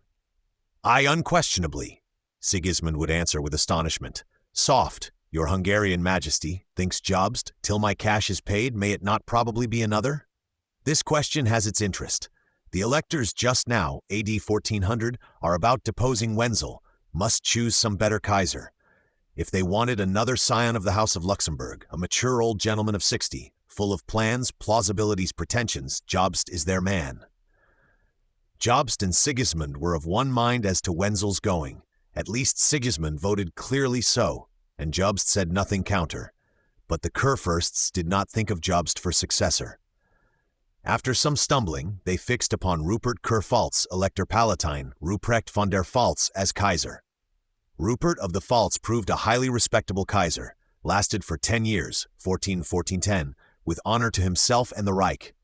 A strong heart, strong head, but short of means. He chastised petty mutiny with vigor, could not bring down the Milanese Visconti, who had perched themselves so high on money paid to Wenzel, could not heal the schism of the Church, double or triple Pope, Rome, Avignon affair, or awaken the Reich to a sense of its old dignity and present loose condition. In the late loose times, as antiquaries remark, Kolpe, who quotes Schilter, most members of the empire, petty princes, even, and imperial towns, had been struggling to set up for themselves, and were now concerned chiefly to become sovereign in their own territories. And Schilter informs us, it was about this period that most of them attained such rather unblessed consummation. Rupert of himself, not able to help it, with all his willingness. The people called him Rupert Clem, Rupert Smith's Vice, from his resolute ways, which nickname, given him not in hatred, but partly in satirical goodwill, is itself a kind of history. From historians of the Reich, he deserves honorable regretful mention. He had for empress a sister of Burggraf Friedrich's, which high lady, unknown to us otherwise, except by her tomb at Heidelberg, we remember for her brother's sake. Kaiser Rupert, great-grandson of that Kurp Pfalz who was Kaiser Ludwig's elder brother, is the culminating point of the Elector's Palatine, the highest that Heidelberg produced. Ancestor of those famed Protestant Palatine, of all the Palatines or Paflays that reign in these late centuries. Ancestor of the present Bavarian majesty, Kaiser Ludwig's race having died out. Ancestor of the unfortunate Winterkönig, Friedrich King of Bohemia, who is too well known in English history. Ancestor also of Charles the Silent of Sweden, a highly creditable fact of the kind to him. Fact indisputable. A cadet of Pfalz-Zweibrück, des Ponts, as the French call it, direct from Rupert, went to serve in Sweden in his soldier business, distinguished himself in soldiering, had a sister of the great Gustav Adolf to wife, and from her a renowned son, Carl Gustav, Christina's cousin, who succeeded as king, who again had a grandson made in his own likeness, only still more of iron in his composition. Enough now of Rupert Smith's Vice, who died in 1410 and left the Reich again vacant. Rupert's funeral is hardly done when, over in Preußen, far off in the Memel region, place called Tannenberg, where there is still a churchyard to be seen, if little more, the Teutsch Ritters had unexpectedly a terrible defeat, consummation of their Polish miscellaneous quarrels of long standing, and the end of their high courses in this world. A ruined Teutsch Ritterdom, as good as ruined, ever henceforth. Kaiser Rupert died 18th May, and on the 15th July, within 2 months, was fought that dreadful Battle of Tannenberg, Poland and Polish king, with miscellany of savage Tartars and revolted Prussians, versus Teutsch Ritterdom, all in a very high mood of mutual rage, the very elements, wild thunder, tempest, and rain deluges, playing chorus to them on the occasion. Voigt, 82. Busching Erdbeschreibung, Hamburg, 1770. Ritterdom fought lion-like, but with insufficient strategic and other wisdom, and was driven nearly distracted to see its pride tripped into the ditch by such a set. Vacant Reich could not in the least attend to it, nor can we farther at present. Sigismund, with a struggle, becomes Kaiser. Jobst and Sigismund were competitors for the Kaisership, Wenzel too striking in with claims for reinstatement, the House of Luxembourg divided against itself. Wenzel, finding reinstatement not to be thought of, threw his weight, such as it was, into the scale of cousin Jobst, remembering angrily how brother Sigismund voted in the deposition case 10 years ago. The contest was vehement and like to be lengthy. Jobst, though he had made over his pawn ticket, claimed to be Elector of Brandenburg, and voted for himself. The like, with still more emphasis, did Sigismund, or Burggraf Friedrich acting for him. Sigismund, sure, is Kerr Brandenburg though under pawn, argued Friedrich, and I almost guess, though that is not said, produced from his own purse at some stage of the business, the actual money for Jobst to close his Brandenburg pretension. Both were elected, majority contested in this manner, and old Jobst, then above 70, was like to have given much trouble, but happily in 3 months he died. Jodocus Barbetus, 21st July 1411, and Sigismund became indisputable. Jobst was the son of Maltashe's nullity, him too, in an involuntary sort, she was the cause of. In his day Jobst made much noise in the world, but did little or no good in it.